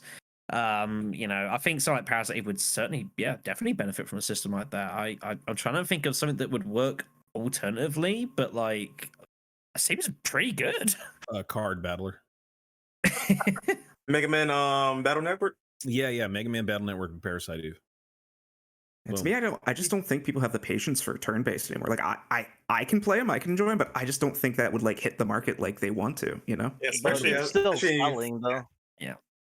Yeah, but like especially after the PS3 era, people were onto shooters and whatnot. So like, patience is no longer a key. It's all about going in, getting out type of deal. Yeah, but I don't think trying to get into a market that won't play it isn't the right idea. Just stay. Oh, well, I mean, that happens a lot. So and Square Enix is just as guilty with that. For better or Yeah. worse, unfortunately, it's Yeah, it's I a bit feel like- passe now. So I feel like the only reason Dragon Quest stayed turn-based is because of Yuji Horii, because he wants to keep the series, because he's so dedicated to the series staying turn-based. Yeah, he's a purist, basically. It would be different to see this change a little bit, because when you think about, active turn-based system, it's the same thing. Like, your adventure stops, there's some cinematic, and then there's a backdrop, and then you're fighting there. Like this, what Parasite Eve did when it first came out was the battle starts right where you are. There was just this quick thing, everything turned white, and then you just started fighting. To see that, like you said, like rival what Final Fantasy VII is doing, that would be amazing, because they do want that quick action. They want to be able to just jump right in and start fighting. So that would be kind of cool to see that. It's refreshing all in all. Like, it's time for a little bit of a change. In a way, Parasite Eve is kind of like the predecessor to the ATB system. Mm-hmm. Just because like you can see the elements that they pulled from it, and to like I could be completely wrong with that, but just like I can see like the steps from there to what we have now with the Final Fantasy VII remake. I could have Also, it's sworn. the first. Good. Oh, Good. Real quick, it's the first game I could think of that have like this dynamic ATB. No, that's not turn-based. So like, you're on something there. Didn't they mention something about Parasite Eve 1 being based on like Final Fantasy VIII's engine? Yeah, it's the engine that was used from from 7, 8, 9, whatever. yes, that it time was the period. same engine, yeah. Yeah, I just find But that also- like fascinating, in my opinion. But you can also, definitely see bits of it here and there. Like, you can definitely feel it, I think, from time to time. Yeah. also, sorry, real quick, a little trivia note as well. It was actually going to be Final Fantasy 7. yeah, that's what but- I was gonna say. Hmm. Originally, they wanted Final Fantasy VII in a New York setting, so that's kind No. of where Parasite Eve comes from. Oh, I didn't know that. Yeah, Oh. Cloud and Barry are going to be detectives. Oh, Yeah, that would have been Yeah, cool. is really- so they just gender bent Cloud and turned them into Aya. Holy shit, you're right, because both of them are blonde and blue eyes. I mean, Yeah. and a lot of the supporting characters in the first one are just Final Fantasy VII characters. There is a lot of it. Daniel, Barrett. Daniel, yeah. I Holy actually definitely shit! Barrett. That Yeah. that just took me aback. What? I see it. Holy shit! Yeah, It's I- almost yeah. like Devil May Cry, Turner Resident Evil 4, but like 5 years early. It's frightening, isn't it? It's there. I see it, and I can't not now. Yeah, Oh, that tripped me out the first time I heard about that. I'm like, there's some similarities here with these characters in Final Fantasy VII, so I'm like, there's got to be a distinction. And then I heard about everything you guys were talking about, and I'm like, holy shit, that's amazing. hmm I'm never gonna see this game the same again now. Me neither. Totally indoctrinated now. I mean, it doesn't help that you shocked. get a gunblade. Yeah. I mean, true. I will say, I might be unpopular here, but I will say I probably prefer Aya to Cloud, but that's just me being probably really unpopular. So, hey-ho. Well, Honestly, they're not the same character, really, because, I mean, even want to be real here, Cloud been through a lot worse shit than Aya's ever been through. Let's be honest. Yes. Dude was comatose twice. Cloud doesn't know who he is anyway, so it's fine. I agree. Exactly. comatose, amnesia, geostigma, Damn. everything. Getting cucked really hard. I mean, he's been through so much. So much. Truth damage. hurts. Twice, I might add, because you lost 2 in it. Oh, okay. What a miserable God, existence. that's so good. Ugh. Oh man, that's too funny. Let's see. Let me go back to the question real quick. Well, yeah, everything we said here is like just pretty much like on point. Like if they actually went to like the Final Fantasy VII remake sort of style, then I would sort of like it a lot. And I think it fits for like a shooting type element to see, you know, parasite energy and putting it into like bullets or like crafting things like in real time. That'd be pretty sweet. The only thing that I hope for is that obviously they fine tune it enough to be good, because I don't think they really can have an opportunity to strike out again after third birthday. I think they have to make sure they nail this one for sure. And I know they've been talking about like, hey, Parasite Eve, we don't want it to die. We definitely want it to come back someday. If you guys were like sort of guesstimating here, when do you think the time is perfect for them to do like Parasite Eve? After Final Fantasy Part 2 for 7?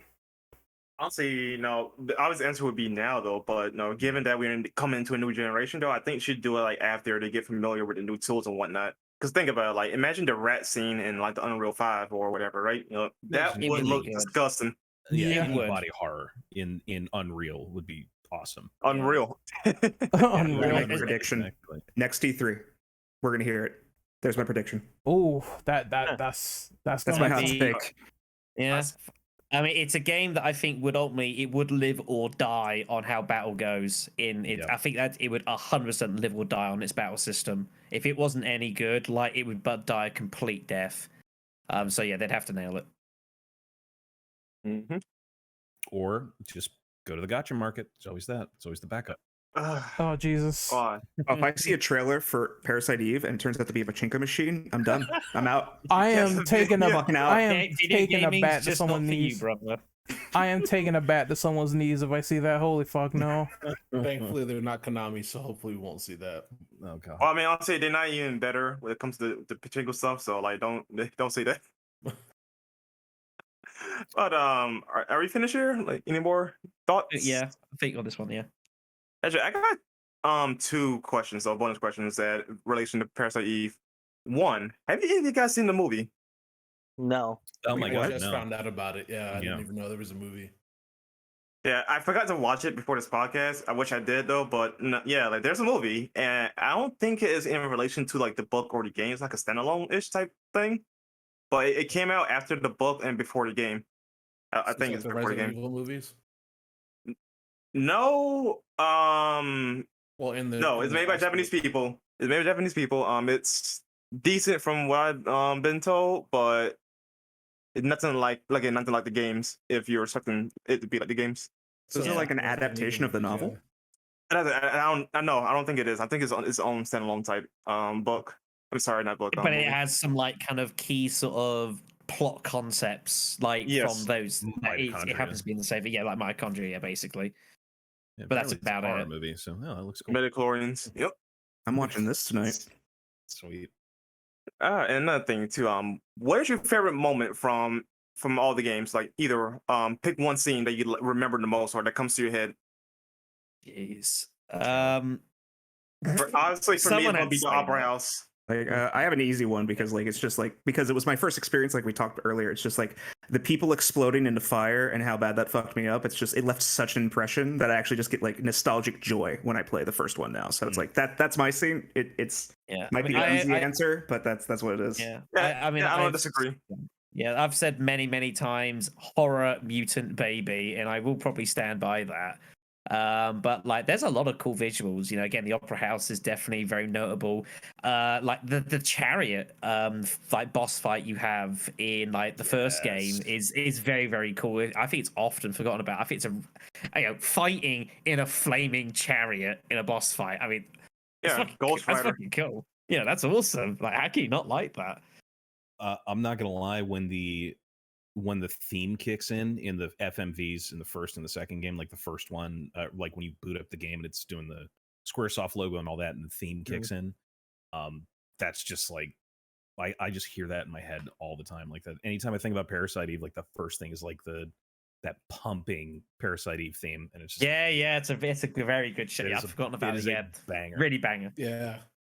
Really good. I said that when I played it. I'm like, this intro is phenomenal. Like, I don't know how I don't know how you could just play that game and not think of the intro once it finally pops up, because the music is just pumping and then they keep changing due to the mitochondria and everything, and it's kind of like super plot relevant too once it's playing. So it's one of those things where I play this game and I'm not gonna forget that main theme.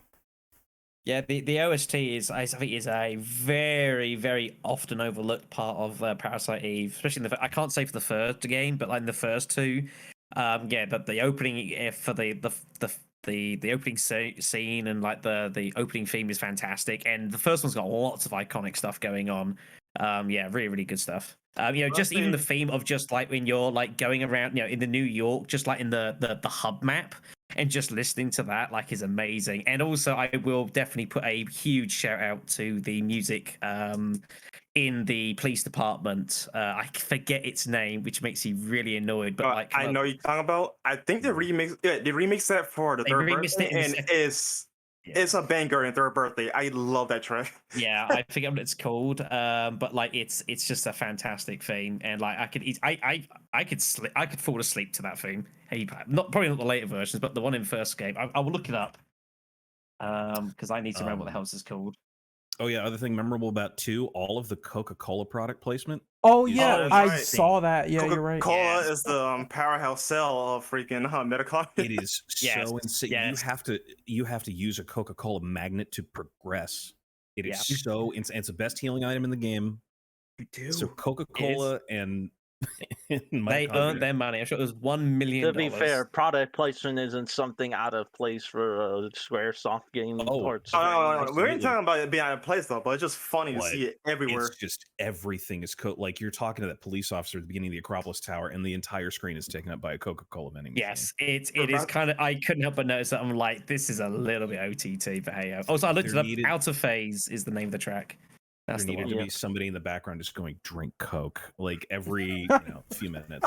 Forgot about the Coke magnet shit. That's funny. Yes, yeah, so absurd, so absurd. Oh man, Just- Aya, you need some healing. Have an ice cold Coca-Cola. So refreshing. I'm amazed. Given like some of like the art style in the first game, there should have been some parody for the second game with her just like holding some coke in like some ridiculous poses. Like I'd have dug it. I'd have dug it. Yeah, right? God. Yeah, that's a missed opportunity. But Yeah. anyway, It would have brought a new meaning to to thirsty people, right? Yeah. Moving on. I guess we can yeah. move One on. thing I want to point out though, actually, like you mentioned that people don't appreciate the soundtrack enough. That'd be a shame if that's true though, because it literally makes up the identity of Parasite Eve. Because since there's no voice acting, the music, Yes. it's pretty much is Gotta carry carries it. the It's gotta game. carry it. Yeah, so like yeah, give it more appreciation. But yeah, that's all I got left. All right, so I guess we Alright. can move on to the second segment of the podcast. This will be about Finally. more general questions. We're Yeah. gonna steamroll through some of these. It's about like survival horror RPGs in general. Number 7 is like agree or disagree. Do you feel like grinding in a survival horror RPG makes the game less enjoyable, or do you think it's more enjoyable as an experience? I think everybody knows my opinion on this, so I'm gonna be quiet.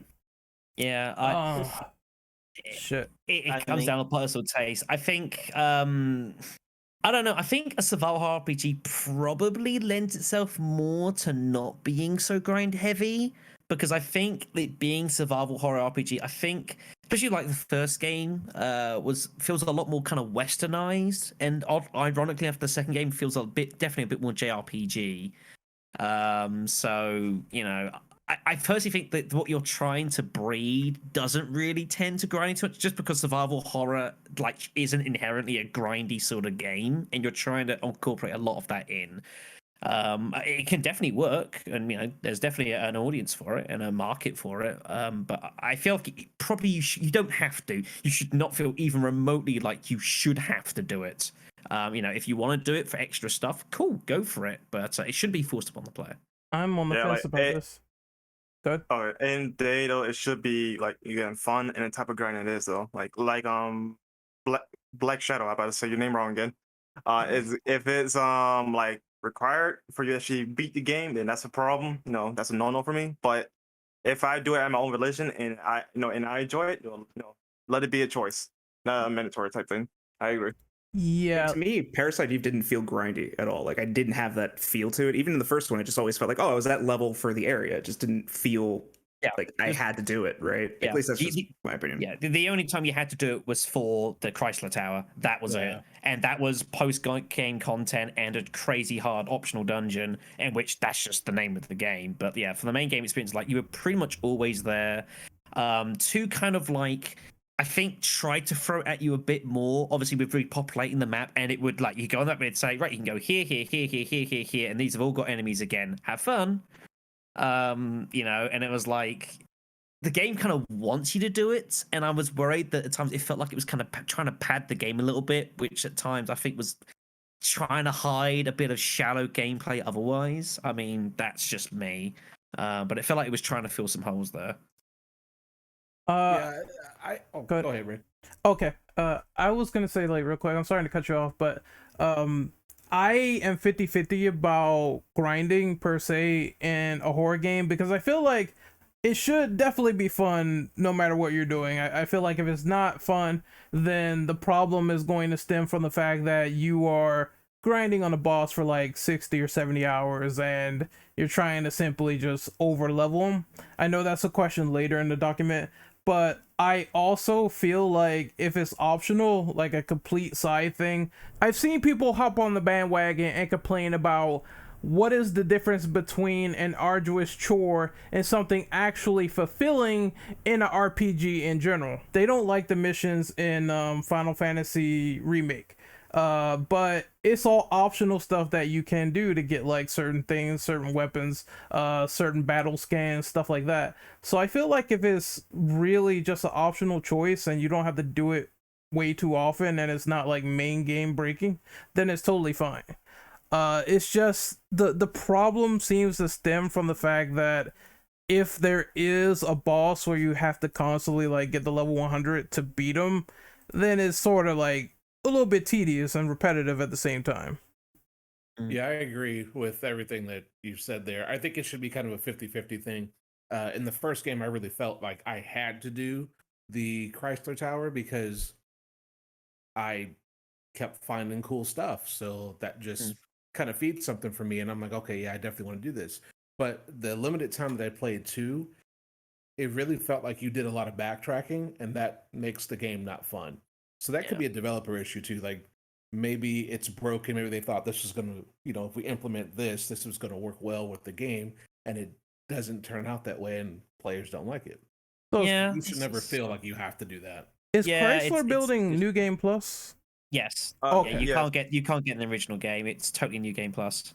I literally just found out about it because I just like rebooted my Parasite Eve New Game Plus. Like, oh shit, there's a whole thing that I never knew was there. So I'm pumped to play it. Yeah, It's like it is a whole completely game on its own. crazy. Yeah, it's its own game basically. Like you go through the opening section, you access to the map, you have the Chrysler Build as an option, and then you visit it, and then you cry. Oh, well, I mean, I think after seeing that hub area, that's why I questioned it, because I'm like, I don't see this area, and I heard like Black Shadow talk about it, and I'm like, I think I have to just beat the game and get it. And from what I heard, it's just floor based. You're going up like certain floors, fighting bosses and enemies and stuff like that. So I mean, it could be entertaining for sure to upgrade your character like that. It's a semi-randomized super dungeon, basically. That's the way it is, with floors that are somewhat randomly generated, and once they're generated, they're fixed. But the problem is that they can be real bitches. And again, there's some hideous. I would argue some of the enemies you fight on the way up the tower are worse than what waits you at the top of the tower. Yeah, especially towards like some like floors like 50 to 60 and such. There's some.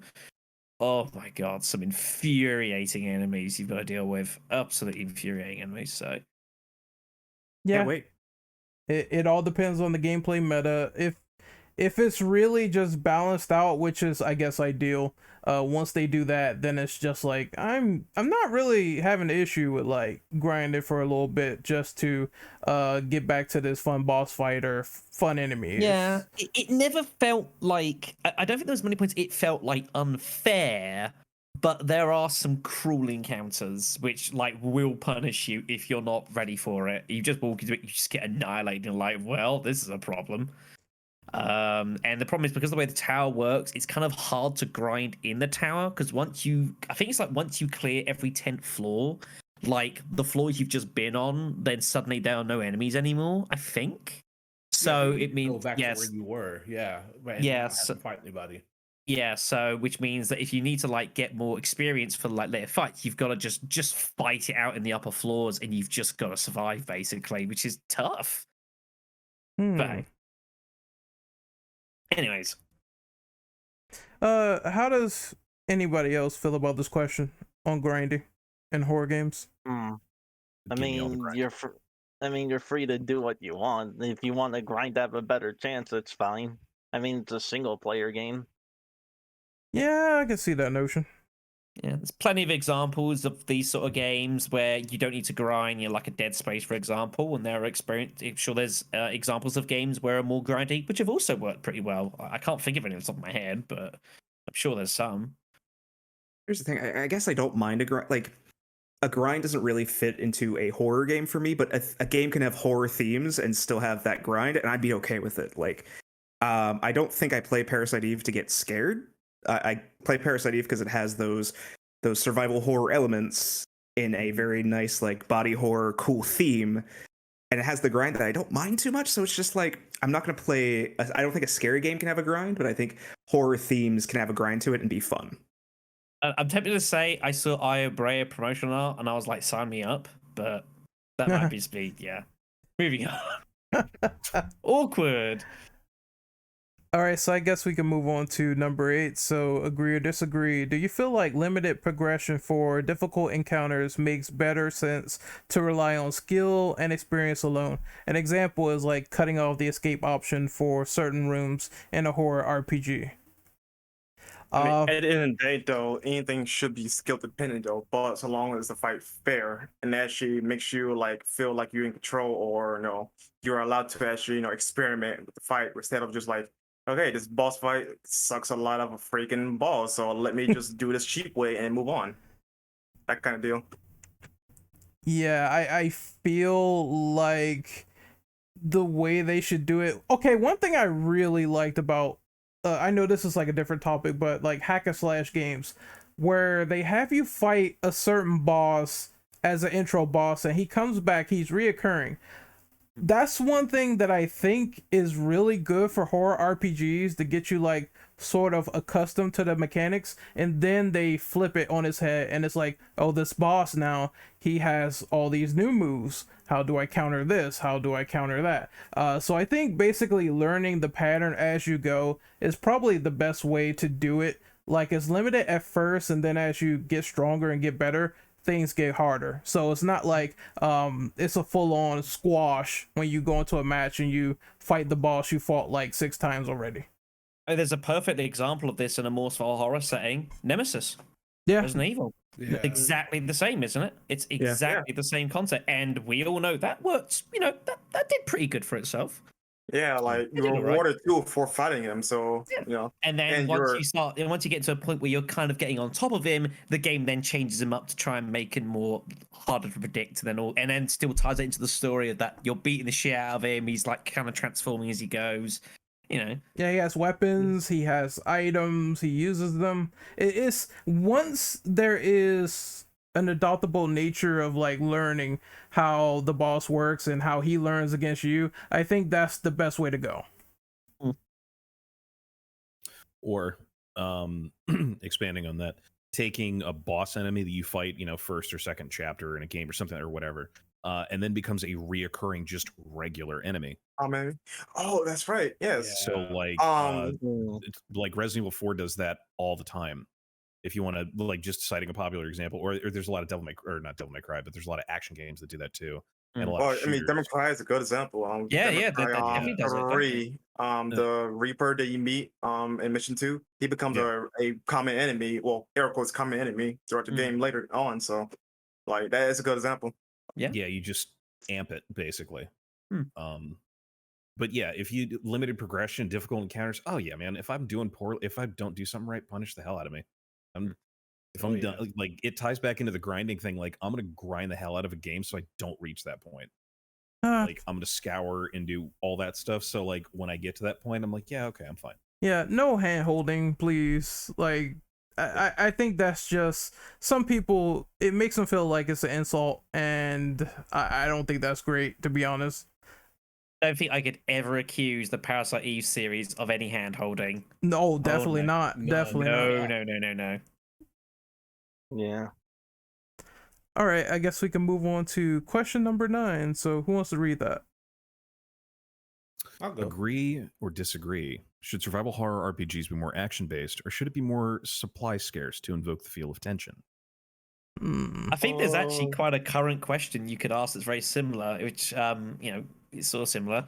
For those who've done it, did you prefer Resident Evil 7 or did you prefer Resident Evil 8? Because it's exactly the same. 8 was a very more action paced compared to 7, which was much more tension and just about pure survival. It's quite a similar. I think it's quite a similar idea. Again, I personally prefer 7 because I kind of like that more. Other people want something a bit more kind of actiony and aggressiony. It's totally fine. It comes down, I think, quite a lot to personal taste. I'm gonna be the outlier and say both, because a good example of it doing both is when Resident Evil 3.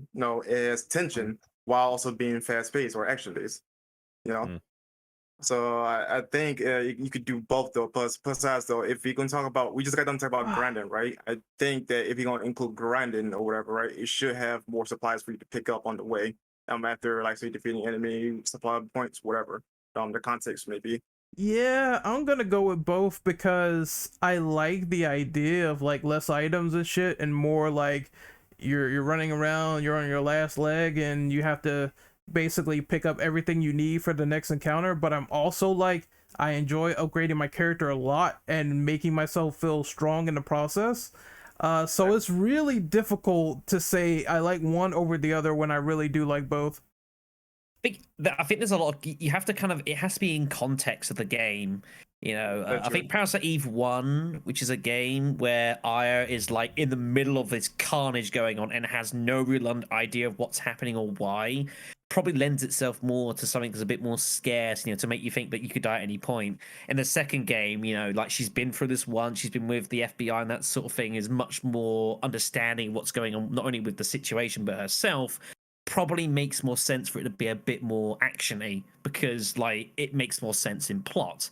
I think especially nowadays as well, as I make this argument all the time, you've got all these great mechanics and graphic engines and you want to make everything look so amazingly crazy. I don't think you're necessarily going to want to try and slow that down. I don't think that's generally worked all that often, especially nowadays. There's always going to be a market for this. Go through Steam. There is a ton of indie games of trying to go back to the basic formula of what RPGs were like. Survival horror games like 20 years ago, and there are people who enjoy those. But I think nowadays, like when you're talking general market, like it's generally it's about speed. Like we talked about with the Final Fantasy VII remake sort of style, and just dropping into battles and cracking on with it. Oh god, you just reminded me of the stupid acronym in Parasite Eve 2 for the group MIST.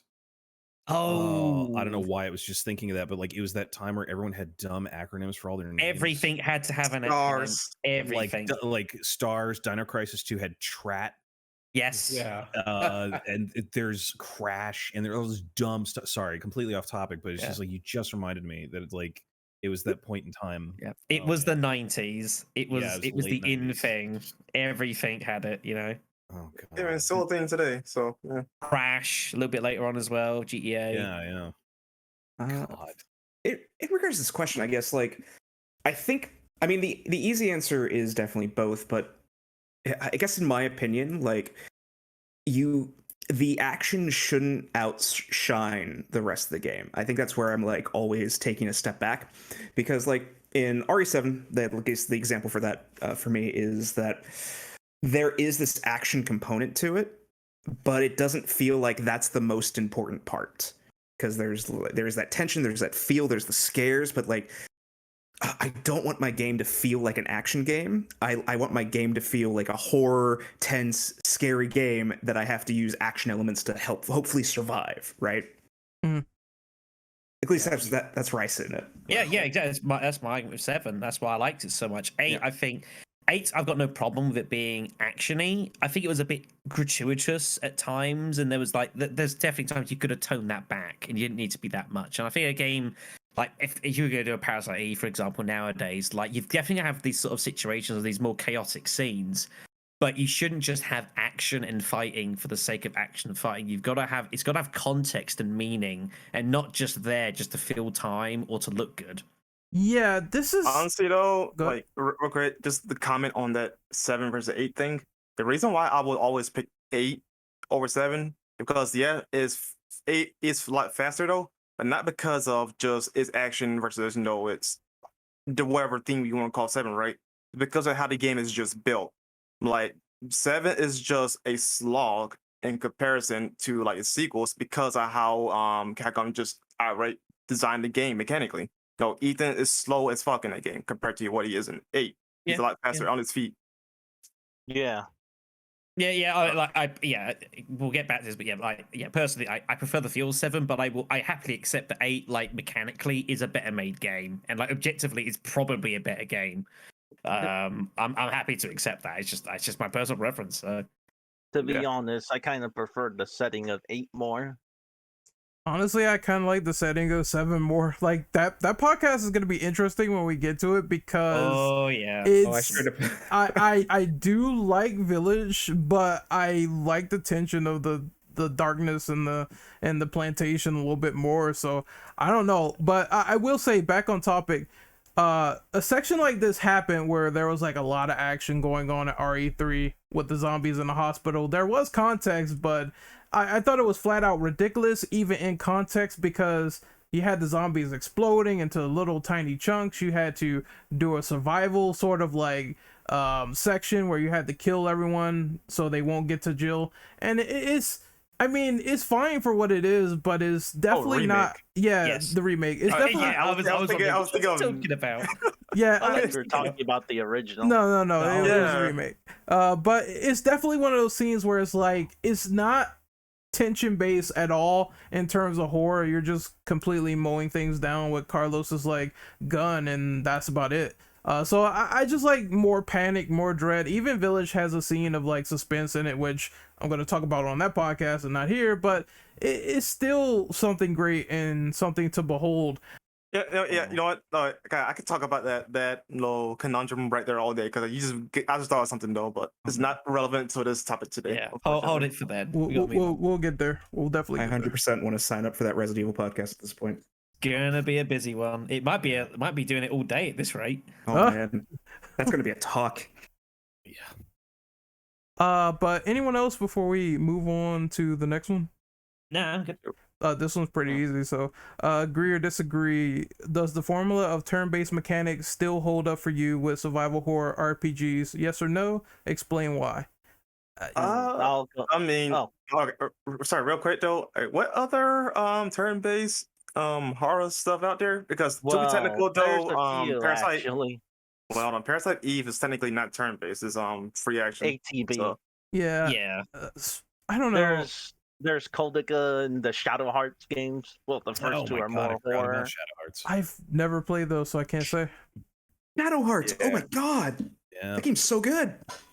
There's also a lot of RPG Maker games that are like turn-based kind of stuff too, but that's a dark pool that you're diving into. That is crazy water. For some reason, horror RPGs are kind of scarce. Very hit or miss, to be honest. Yes, the Infinite Ammo Syndicate would like to advise caution when jumping into RPG Maker. Be careful what you're signing up to before you start delving into some of the shit on that. Please be careful. Act responsibly. You ever see that sign that's underwater for cave diving, and they're like, "People have died in here. Please don't go in." It's like that's what it's like getting in RPG Maker horror games. Oh man. Yeah, no, it's nuts. I'd say that turn-based increases tension anyway. I mean, I've had plenty of tense moments playing turn-based game, even recently with Yakuza 7. lots of tense moments where it comes down to the wire, but it's a completely different kind of tension than what a horror Yeah. game provides. I would say if it's executed well on top of horror, you can make a really tense situation absolutely dreadful. But I mean, that's got to take some special kind of person to pull that off. Yeah, I'm gonna. Yeah, disagree. it's the exception, not the rule, isn't it? I think that's the basic where we're at here. Like, it can be made to work, but the cases of them working, I think, are a lot less than when it hasn't. And again, especially nowadays, where things are a lot more, fast paced and everything. Like, it does feel particularly old fashioned now, which is just the way it is. Not everyone's happy about that, and but that's where we're at, unfortunately. And my go-to example is Parasite Eve. I struggle to like go anywhere else with that example. So it's just Yeah, exactly. That's the exception, not the rule. Yeah. I'm going to disagree with the question and not you, Divik. Like, this is. I just wanted to be clear on that. But no, it's just it's old. It needs to be refreshed. Like, you can't. This is why you don't see that many horror RPGs out there, is because it's hard to mesh the mechanics from both of the different types of games. It was hard to mesh 20 years ago. Yeah, and this was, I would say, P1 was just like a happy accident because of everything they had that came together. Bob You Ross could style. see, yeah, man. Just put a little cloud here with skulls. Yeah. It was in the Yeah, I mean, right that's place at the exactly what right it is. time, had the right audience, had the right ingredients. Right people working on it. Yeah, the right people working on it. And it worked. And it was Yeah. great. And they tried the same thing again in the sequel, and it just didn't work as well because they also tried to they just kind of jumped on the bandwagon with certain things, and it didn't mesh as well as the first one did. So Yes. yeah, I think it's time for something new. If they're gonna try to do more of these, like if that's gonna be a thing, then they need to kind of reinvent the wheel and figure out what works and what doesn't. Parasite Eve 2 was also like it was a different team and everything from my understanding. So Yeah. it's just like I mean, it didn't even start off as a main entry. No. yeah. When are we getting our Parasite Eve Idler game? When's that coming out? Idol Master. Yeah, Idol Master Parasite Eve. Oh, good no. Odd. Bro, the I watched ultimate the trailer. demon. You know what? Real quick, let me give my actual opinion now. Now I hear your guys' side. Like, I'm actually in who said it? Black Devil. Yeah. That last thing. Yeah, you know what? I'm partially agreeing with you on that one. Like, I think we should just move away from the like the turn-based or whatever type thing, and just go on something that it would be more acceptable for the type of genre, right? To give it to its fullest potential. Right. Yeah. I mean, I feel the same way about just horror movies in general. There's a certain thing, and I'm not trying to get off topic here, but so many horror movies take place at night, and there are so many terrifying things that happen during the daytime, and you can count on your hand almost like literally like how many of those movies take place during the day. That's the kind of thinking that they need for this genre. What is it that is going to bring those terrifying elements in, and how do we bring in an RPG audience into this? Environment would be one thing because like with horror movies, it's always either like in warm weather, like summer or spring, right? But nothing in like the fall or winter. Like a good example would be Friday 13th. The movie before it was canceled was going to be in wintertime instead of summer. To change it up. So like, yeah, I think it definitely on something like that needs to be taken into consideration. Anybody else? I mean, I'd have to say that turn-based games are still. I mean, there's still an audience for them, and I want to see more of them. No, we ain't talking about turn-based games by themselves. We're talking about drama. No, with I mean it, that's with what I type of mean. horror. Turn-based horror games. I mean, Shadow Hearts was doing it for a while, and it worked. But then again, it did its own unique thing by having the whole wheel thing where you could get like extra attacks in if you got them in the right place. I thought that was cool. What was the last Shadow Heart game that came out? From the New World on PlayStation 2, but that wasn't really a horror game.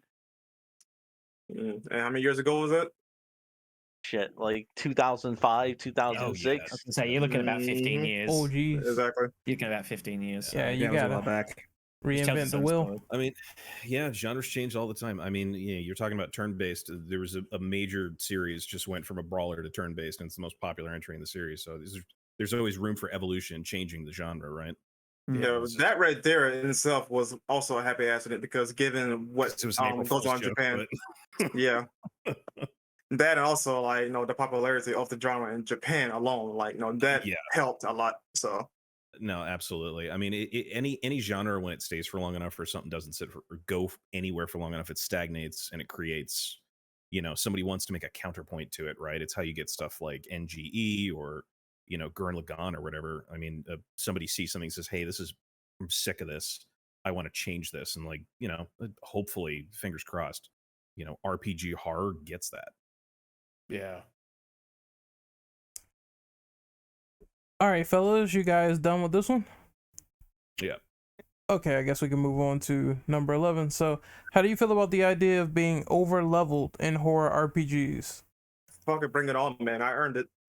Okay, so if I am, let's say, doing well and I'm on like New Game Plus and I have all my mana abilities, all that stuff, I should be inclined to destroy every single monster I see. I've earned it. I've definitely grinded for it. I don't see the big issue on that one. Yeah, and good for you. For a little time, you get to do that. Yep. Not for long, but for a little bit. You Exactly. get to Let think, me oh, enjoy it." I've got this in the bag now. And then the game's like, I have a feeling that Chrysler building is gonna fuck me over, isn't it? You will never forget it. You're in the Yep. shadow of it constantly, man. I stopped after I got that PSG one. I tried it a few times after that, and I said, forget it. I have never completed the tower. I got the weapon that I wanted, and I left it at that. I was to the point where I was going to check my controller, and not a good day Yeah, there. as I said, like, I just stuck with the handguns personally. I've to this, but yeah, but like I like that's why it's versatility, because the tower throws all sorts of shit at you, and like you've got to have like different ideas. Some enemies need like specific types of approaches. So but again, I feel like we still do it we do it in games now anyway. Like if you dominate a Resident Evil game now, your reward is just like, oh hey, here's a rocket launcher that just makes the game just infinitely easy, right? And it's just like you've earned it, right? It's that sense of over leveling or accomplishing it. Like, hey, I deserve to fuck these guys up. I have a better way to reword this question. How do you feel about being over leveled, but they decide to change around the enemy levels, like making them even stronger, or something equivalent to like Dark Souls or Bloodborne, where you go back and then things get like twice as hard? Well, it depends on how the context of how the game's set, right? Because like you just mentioned with say Dark Souls and Bloodborne, if you let's say you do a New Game Plus, the enemies will get stronger. So essentially, while you're say God in base game, right? Go to New Game Plus 1, you're a bit again. So no, I like systems like that where okay, cool. If they scale the game up with me and I could regrind myself up to be on topic, and I'm fine with that because at least I'm not bored after a while. Because being strong is cool enough, but after a while you eventually will get bored of just one shot everything, right? You want a little bit of a challenge. Yeah. So certain games outside of the genre, like Final Fantasy 12, there are options where you could do New Game Plus or New Game Minus, where your level or items could carry over in plus or in minus, so you lose certain things though and you gotta start over while still keeping the other sets of settings or items or character levels, for example. So I wish games did more of that often, but good. I was going to say, not to, because you guys are going to have a village discussion that'll last 2 days at this rate, but Village of Shadows difficulty does it fairly well, in my opinion. By the time you complete Village, you can get some maybe 1 or 2 unlimited ammo guns or on grenade launcher, whatever. But then the game goes, hey, you see that unlimited grenade launcher? Have fun with that, and tosses mid-game enemies at you in the first area. Yeah, so literally at the beginning. That's great. Yeah, I mean, I've literally just gone through Village. I finished it today on vanilla, not using any new game stuff. Plus, how did that go for you? The beginning's kind of brutal, as I knew it was gonna be. I mean, I played unbelievably well towards the back half of the game, which helped a lot. I had my own issue with this sort of game. it's getting off topic here, but like, you know, when Resident Evil 3 with its Inferno mode, which I think was horrendously implemented, and I think was one of the worst game modes I've ever seen in a Resident Evil game. You know, it's a shame because Nightmare's fantastic. Village Showers, I think it's I don't know. I'm all for these sort of modes where like you go through it again and it will change up things, it will throw stuff at you which you're not expecting normally. I'm totally cool with that. But it's a very fine line between refreshing things and making it more difficult, and then forcing you to basically use content that you'd only get post game in order to actually take them on the first place. I think it's a very fine line. Yeah, fair. You know, Village, I think, did an okay job of it. Which is a change again from Remake 3, which I think Nightmare did a fantastic job, and Inferno I think was horrendous. I mean, I beat that vanilla as well, but that was just to prove a damn point. So, I mean, yeah, because it's possible and plausible doesn't mean it's fun or good. no, exactly. And the way it implemented in it is fine. So yeah, like you know, if that's basically me. I guess in that sense, like the progression system in Village was, sorry, we're going into Village, but the example I want to use is like when I was playing the first time and I started upgrading my weapons and stuff like that. I didn't feel that power boost ever. I always felt like my upgrades just didn't matter, which I don't know, like which just kind of goes against the overleveling thing, which I think a system could work with it. It's just like my upgrades just didn't feel like they mattered. It took more hits to kill enemies as I upgrade. I mean, maybe that's my experience, but yeah, Village just damn it. I hate we so on this though, but essentially in that context though, like yeah, like if you go up the difficulty though, things could go a little too far. How the enemies design, like things will get too tanky, or have too much health, or you do a little too damage. Yeah, like the replays in Parasite Eve 2 get insane. Like the stat checks you have to do and the things you have to do in the higher difficulty levels in order to get good ranks are like actually crazy people things. So yeah, like there are definitely ways to not hit that. That being said, being a person that loves to grind, if I went and I grinded 3 hours and I killed all the stuff multiple times and did whatever, and I'm just crushing stuff, cool, man. I'm down with it. You've earned that shit. Yeah, I love that feeling. That's the reason I did it. Yeah, you were invested. Yeah, exactly. I'm invested. Now I'm just shooting fireballs out of every pore in my body. All right, I guess we can move on to the last one. So, Brandon, you want to take that? Because we got to like steam through real quick so we can do guests. Side off this your is favorite. interesting. Yeah, side off your favorite horror RPG that isn't particularly Parasite Eve. What makes them so unique and enjoyable, in your opinion? Examples. I ain't reading that shit up.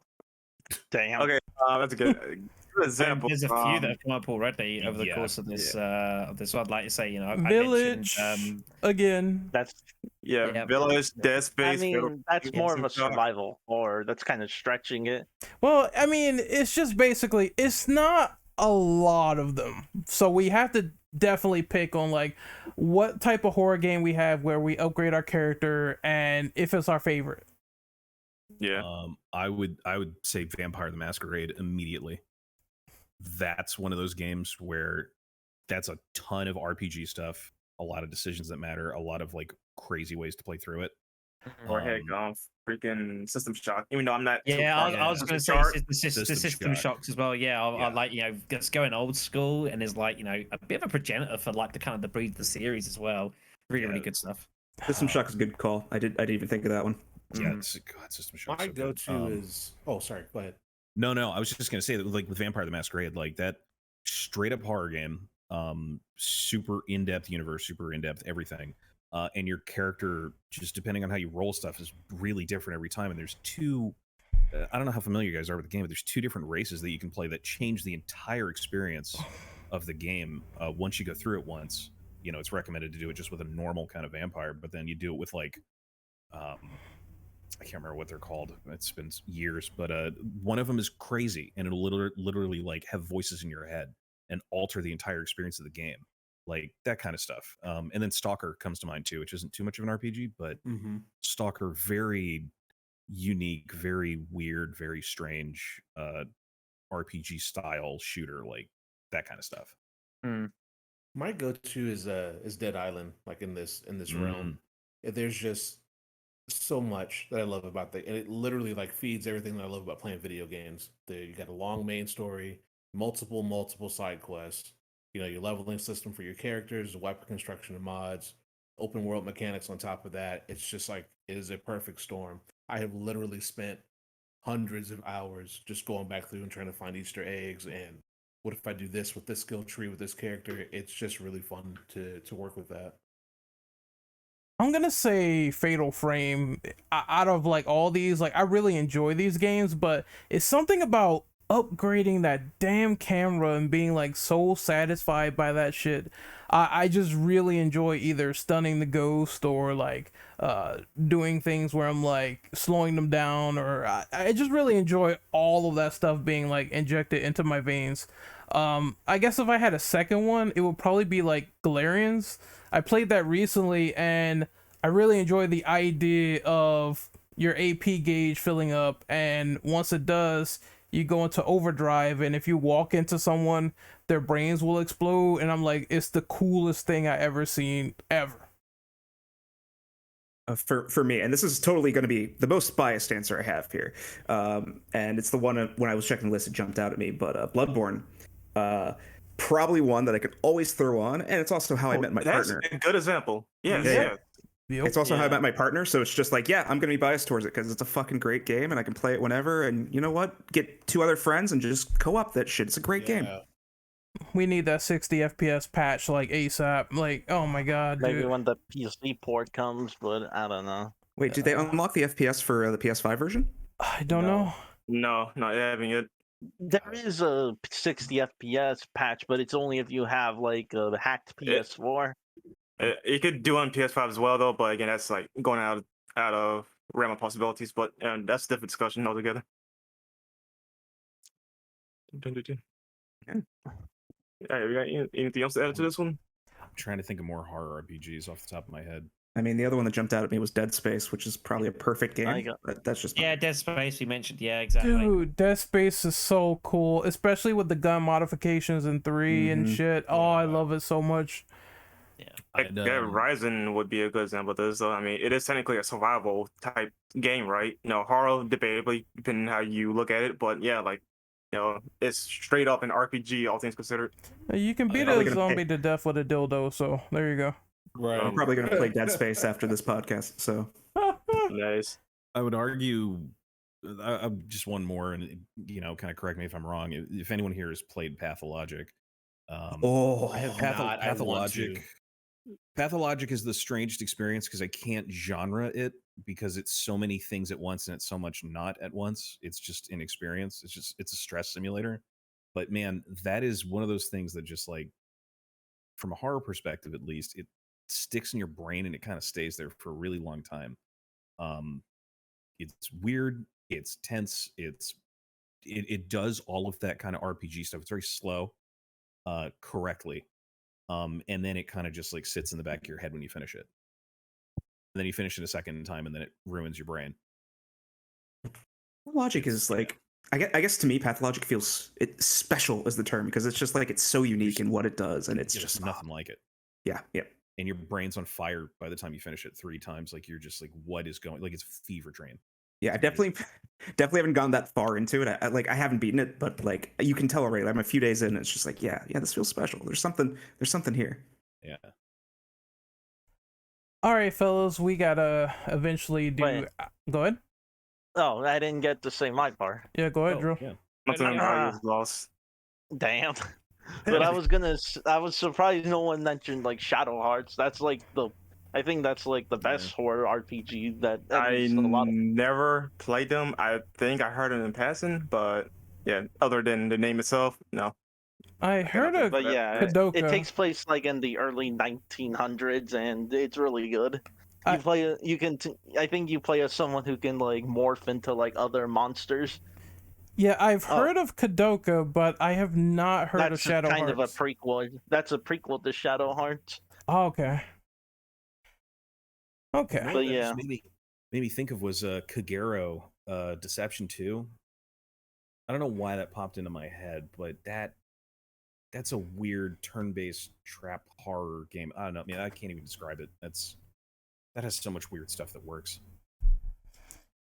But yeah, the whole thing is that whenever you fight, you're supposed to like hit. There's like a clock thing where you're supposed to make sure you hit in like the green area so you can be able to get extra hits. It's pretty interesting. Oh, and it's also how you get combos. And then the second game, they have like more historical figures in it. I think one of the bosses is actually Rasputin, and he's like a mage. Also, Drill, are you done? Because we have to move on quickly. Yeah, we have to move on to outros. Yeah, that's it. It's cool. Just we have to get the guests now. So we're gonna do outros here. For people who want to stay, they can stay as we talk to the guests for like 10 minutes each. We only have like 2 of them, so it's not gonna be that long. So we're gonna outro ourselves. Anyone who is leaving after outros, they are free to bail. Anyone who wants to stay, we are going to move to the guest hangout. So I'm gonna outro myself first. My name is Renegade Operative. You can find me on YouTube at Renegade Operative or Twitch at Ren_Operative. I will be playing a whole host of games. I don't know where I'm gonna start. Maybe I'll play The Suffering because I just got that game working on my PC, and it should be interesting. Ren like suffering apparently. Oh, and I should correct myself. That is Renegade_Operative for Twitch. I was thinking of Twitter for some reason, but I didn't plug it. So, but you know where to find me. I'm not a hard man to find. Debatably. I'm not. Well, I mean, you could probably find him on this, walking in your backyard or something. What the hell? I'm not I'm not Michael Myers. Is that what I have to worry about joining this Discord? Is that the fear that I have to have now? Maybe. All right, so Devik, outro yourself, good sir. Hey, I just sit on the Discord and play Doom and talk about Dino Crisis and all that dumb stuff. I don't really have socials, so you know. Best Doom game, go. But Doom is the best Doom game. That's it. Amen. Drill. Oh yeah, you can find me on Twitter at Drovit777. That's where I'm mostly at. Black Devil. I just hang out here and I post dumb memes. Then pop in occasionally. Oh, that's fine. 3,000. That's totally fine. That's absolutely fine. Black Shadow, outro yourself, good sir. Another one.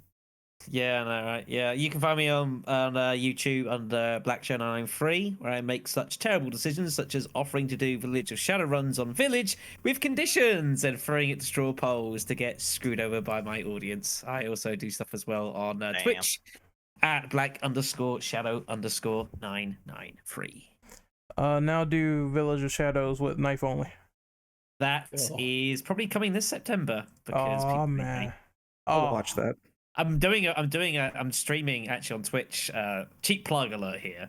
But I'm looking to do a base handgun run of RE5. I did one for RE4, which was brutal, and we're doing that's pretty easy with RE5 to be quite honest, because the base handgun is probably the best one to use. Max upgraded.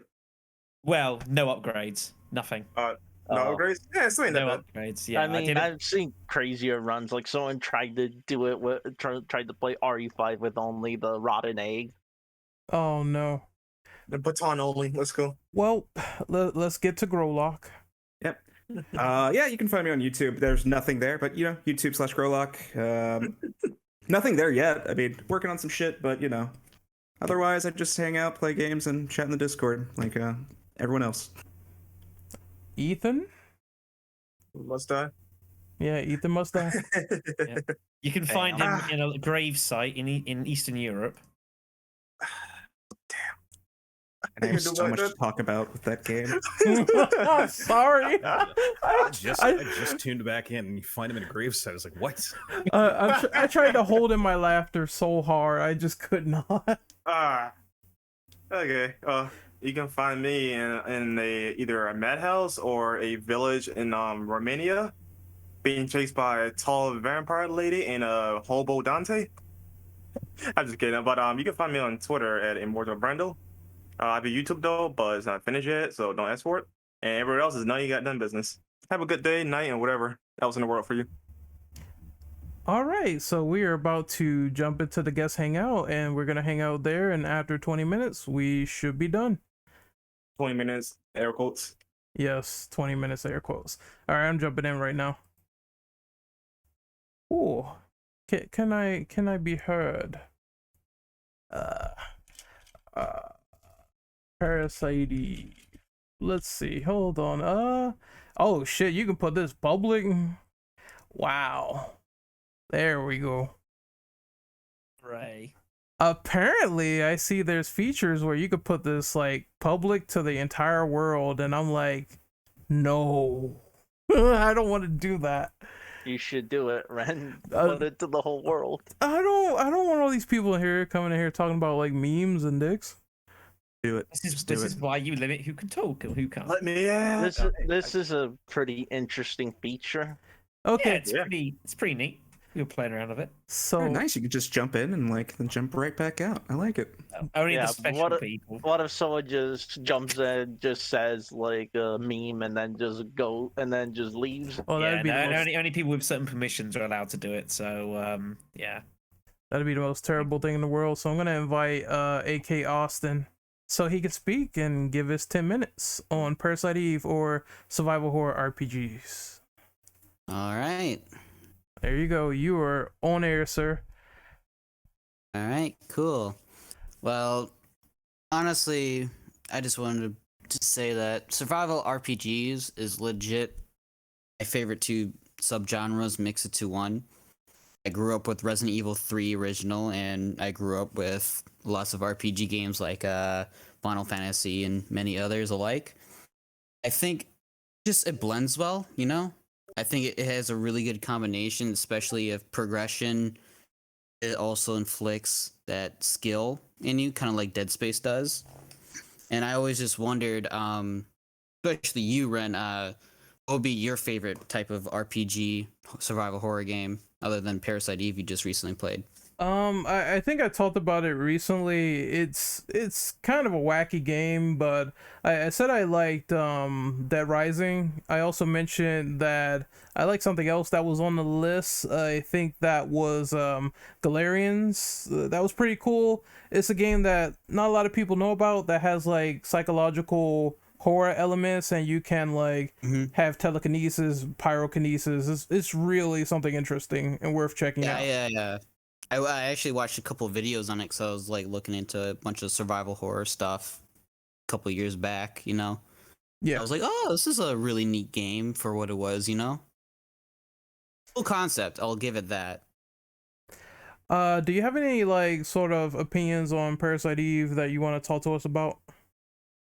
Actually I do. Because I've only, from Shadow's perspective, I've only seen Parasite Eve in 1 and 2 at this point, not the third birthday. Yeah. I will state officially, it's a little funky this, because Austin's a big part of my channel. So I have not paid him for any cheap plugs he may or may not get.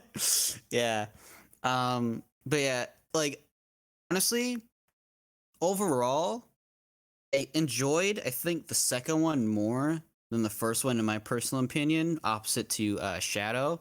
It's just for the simple fact that I think the first one, pacing wise, is a lot weirder than the second one. I think the second one sets out what it wants to be more than the first one. I think the first one is like, oh, we have this idea and we're just gonna roll with it. And they kind of did that as well as they could have at the time.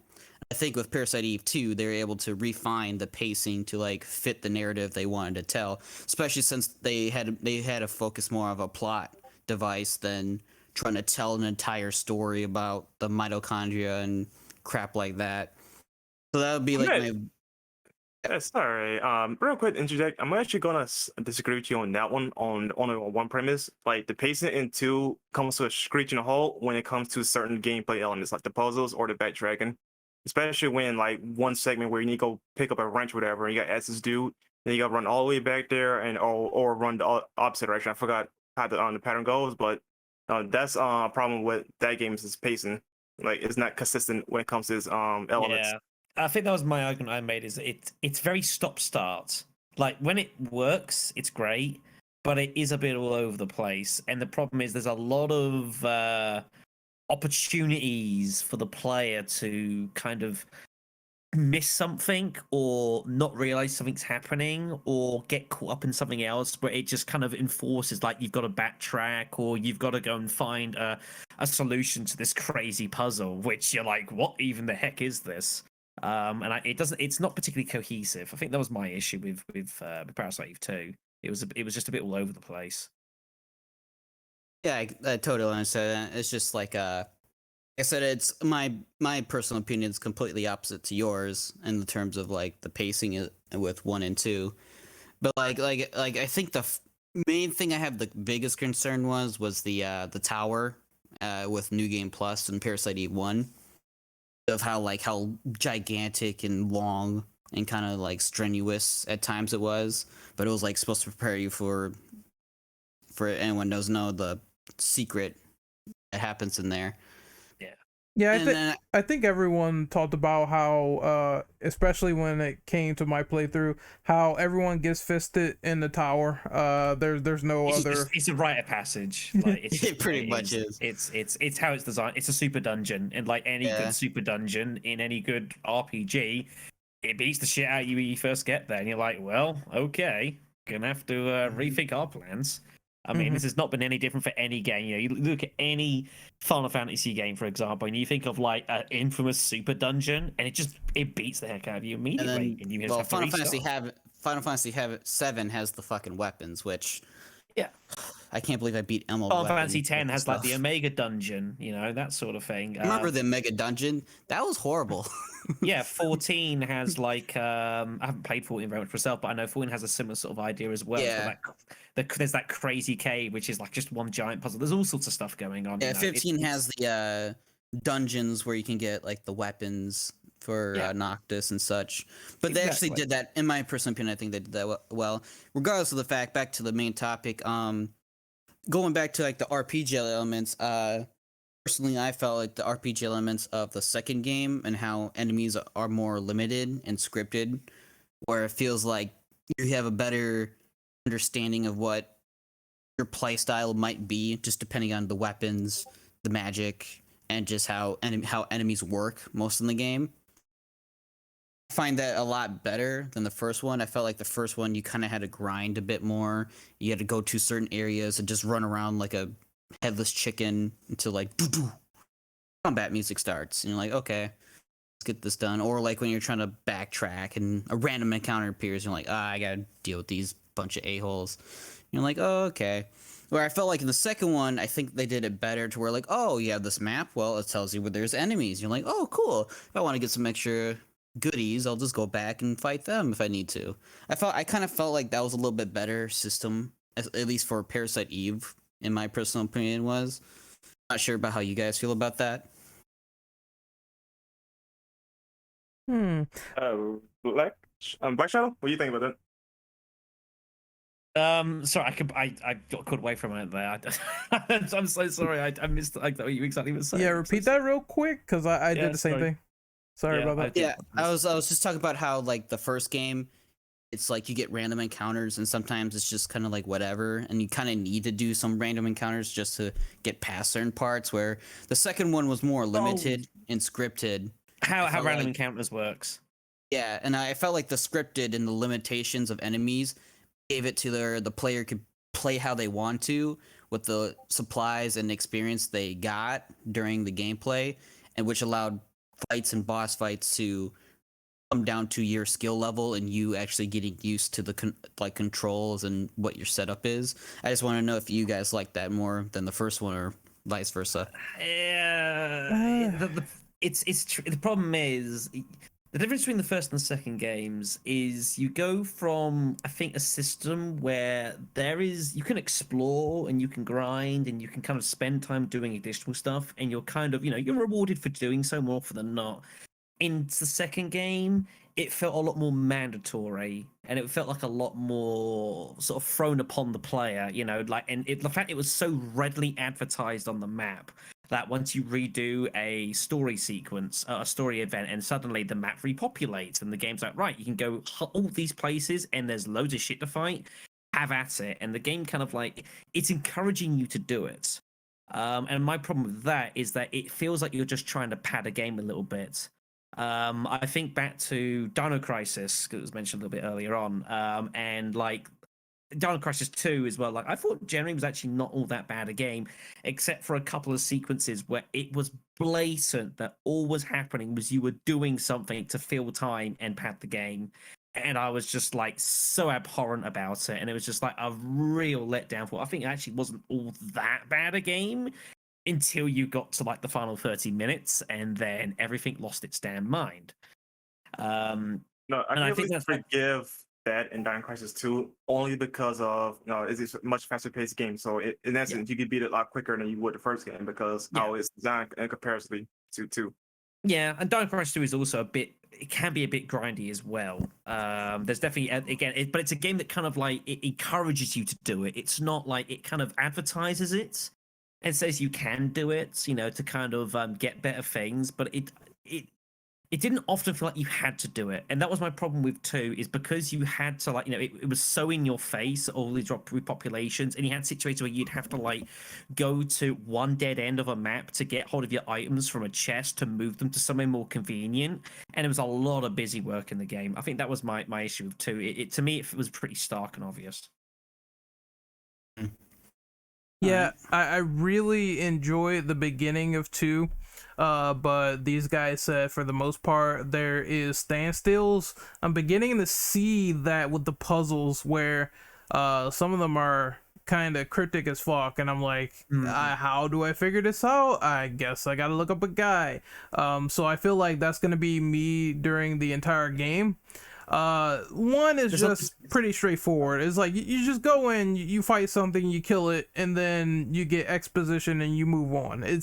It's kind of a little bit more convenient in terms of a straightforward formula, but everything else is just like I have to experience it all before I say anything. Yeah, two. There was a lot of busy work to it, and I think the encounter system played into that. I think 1 flowed a lot more better, and again, I think the way the encounter system worked flowed into that.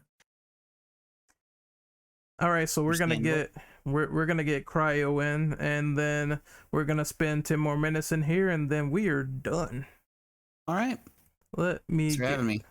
No problem. Mr. Cryo, I'm sending you an invite to speak. Oh, you up? I thought you were gonna stay with us. No, each guest has 10 minutes. I mean, he can come in if he wants. You want to stay, Austin? I'll give you another invite to speak. Oh no, he's gone. He's gone. There No, he is. he's Back. I'll give him an invite to speak because there's only 2, so you can stay with us for the last 10 minutes. That's fair enough. But Sorry. yeah, we got to give Cryo his turn. So Cryo, anything you have to say about Parasite Eve or survival horror RPGs? Well, I haven't played Parasite Eve before. But I will say, like, in terms of like the horror genre in general, survival horror is one of my favorites, honestly, because I guess depending on what game it is and the genre of that particular game is when it comes to horror, I feel like survival horror, it kind of makes you want to look over your shoulder a lot. You know what I mean? Like, there's a survival horror game I've been playing a lot.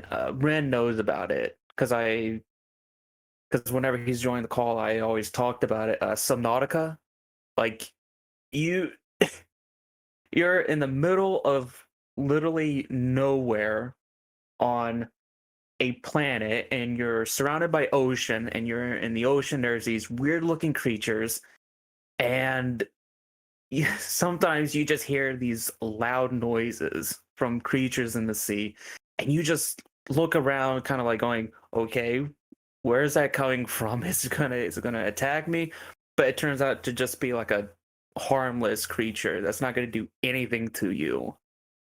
And I like that because you don't know what's going to hurt you, what's not going to hurt you, etc. And also with survival horror games, it requires you to think more than anything. because Subnautica, you can like build an underwater base and everything like that, base of operations, and you can craft weapons to protect you against the creatures, and craft equipment so that way you could last longer underwater. So like you can upgrade your oxygen tank on your back so that way you could breathe longer underwater. And just just a lot of shit that makes you have to think, okay, should I save my materials for this, or should I actually get something else that's going to help me out in the long run? Like, I just love it.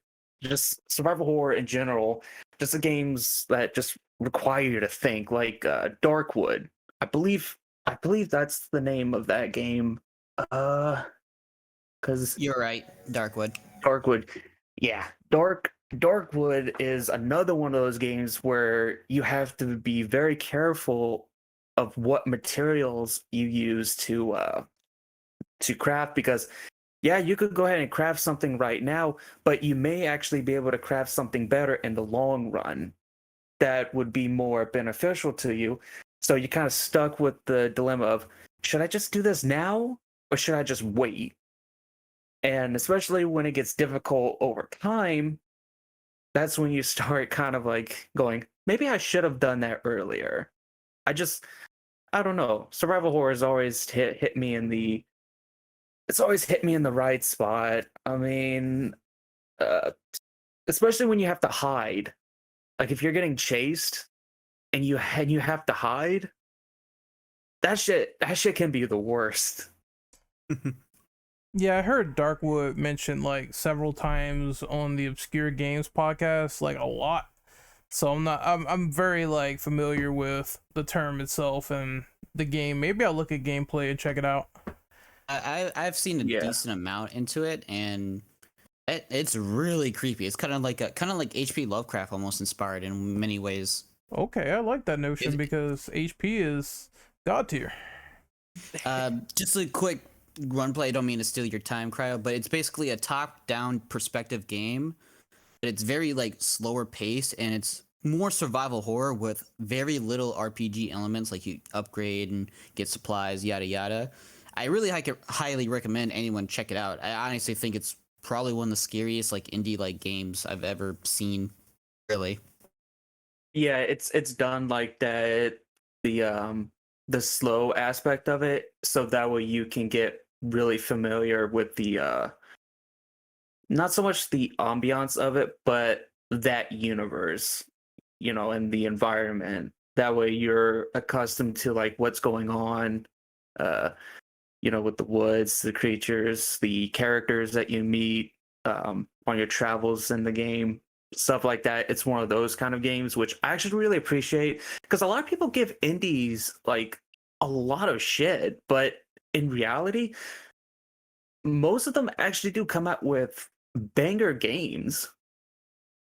I mean, hell, there's literally some horror games on Itch.io and Game Jolt that's actually really good.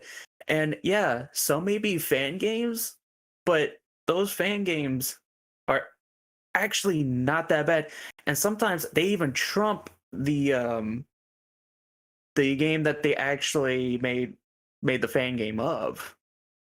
Yeah, I mean, there's always diamonds to be found, and amongst all the games, like especially there's as many games that work as many games that don't work, and even other ones that do work, like some of them you can feel are just a bit kind of carbon copy of other games that have worked mainstream. There's nothing inherently wrong about that. Yeah, and exactly, and plus with indies, I mean, with the indie games, I know for me, like if it's like the first or second game, I'm like trial and error. I mean, sometimes the first or not even the second game could come out like how they actually wanted to, but over time with lots of practice and the more games that they make and the more that they learn from their mistakes from their previous game, that they will grow. I know that's happened many times where like I remember watching Markiplier play an indie game. I forgot the name of it, and he was saying that something like something was up with the ambiance. It didn't feel necessarily like a horror game, but then it's like they actually watched the video that he did, and everyone agreeing with them. And then the second game that they made was better than that, and it was even more like horror.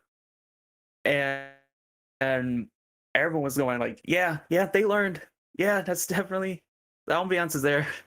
Okay, so Cryo, I have a final question for you. Yeah. If there was any game franchise out there that you want them to try like more RPG mechanics and they aren't necessarily known for them, what would you sort of recommend as a survival horror like experience for RPGs? So Resident Evil or maybe Silent Hill, what would you like to try for RPG mechanics in that vein for horror games? Oh, that I've never played, or if they just like... Just hypothetically speaking, like, what type of horror franchise would you want to have RPG mechanics as like a side game? Oh, honestly, given how... Now, it could be because I'm on a Subnautica kick. Honestly, I would love for Subnautica to actually have even more RPG elements, because a lot of people have said like Subnautica and I think also Below Zero, but both games are pretty much almost like survival horror RPG, but it steers away from the traditional survival horror RPG element. So I would love to see them actually implement more RPG elements to Subnautica for the third game. I would love to see that, especially with how popular Subnautica games are. I'm gonna say RE because I know people are gonna be mad about it. I know. No, we already dabbled in the RPG stuff. No, before, I'm talking like full on like magical elements. I'm talking like spells, all that. Turn-based Kappa? Yeah, stuff like that. I mean, because I know people are gonna be mad about it. Low-key, the closest thing to it is Teppen. Really? Yeah, Teppen, but also I believe there's like an actual like slightly old Japanese game that had like a bunch of Capcom characters that was an RPG game. Project X Zone? Maybe that? Maybe. I think it might have been that. Yeah, it's Project X Zone, Cross Zone. Also Neko Cross Capcom. You know, they have crossover between two companies or three in Cross Zone's case. So yeah. Technically, Capcom did have an RPG game, just they didn't develop it, obviously. Yeah. But I also would like to interject about the adding RPG elements to a horror franchise.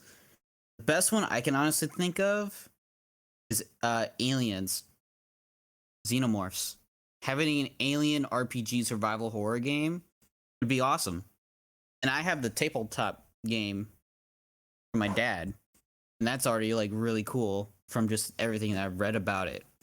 Having an actual video game that's similar to that in terms of design would be insane. I'd take that. That'd be awesome. Speaking of that, I actually, since actually you might as well consider that game Aliens, because I know there's a game coming out hopefully this year. Most likely it's going to be delayed, but I really want to play that game. Yeah, I really want to play that game. It's got my attention, especially because it's giving me Left 4 Dead vibes. It's really giving me those vibes here, so I want to play it. It's funny. It's more World War Z-esque, but with like a bit more randomization, like Left 4 Dead in terms of encounters. Yeah, like I like games like that give you objectives to do, and it's not just run, get to the chopper, run, we're running out of time, come on. We get predator, we need to get out of here now. Exactly, because that kind of shit, it gets really old over time, especially in survival horror games. And it's like, we get it. just survive, run, get to the exfil. But the fact that you get to do objectives and survive while also making sure you don't use too much of your resources, because if you're getting surrounded and you've already used all your grenades and the grenades for your grenade launcher, yeah, you're pretty much screwed. Okay, So I fellas. like games that really do that. We are officially out of time, so we have to outro the guests, and then we are off. So, Cryo, where can we find you, buddy? You can find me on YouTube and Twitter, both under Cryo Gaming. And Austin, where can we find you? You can mostly find me on Twitter at DragoonSpirit01.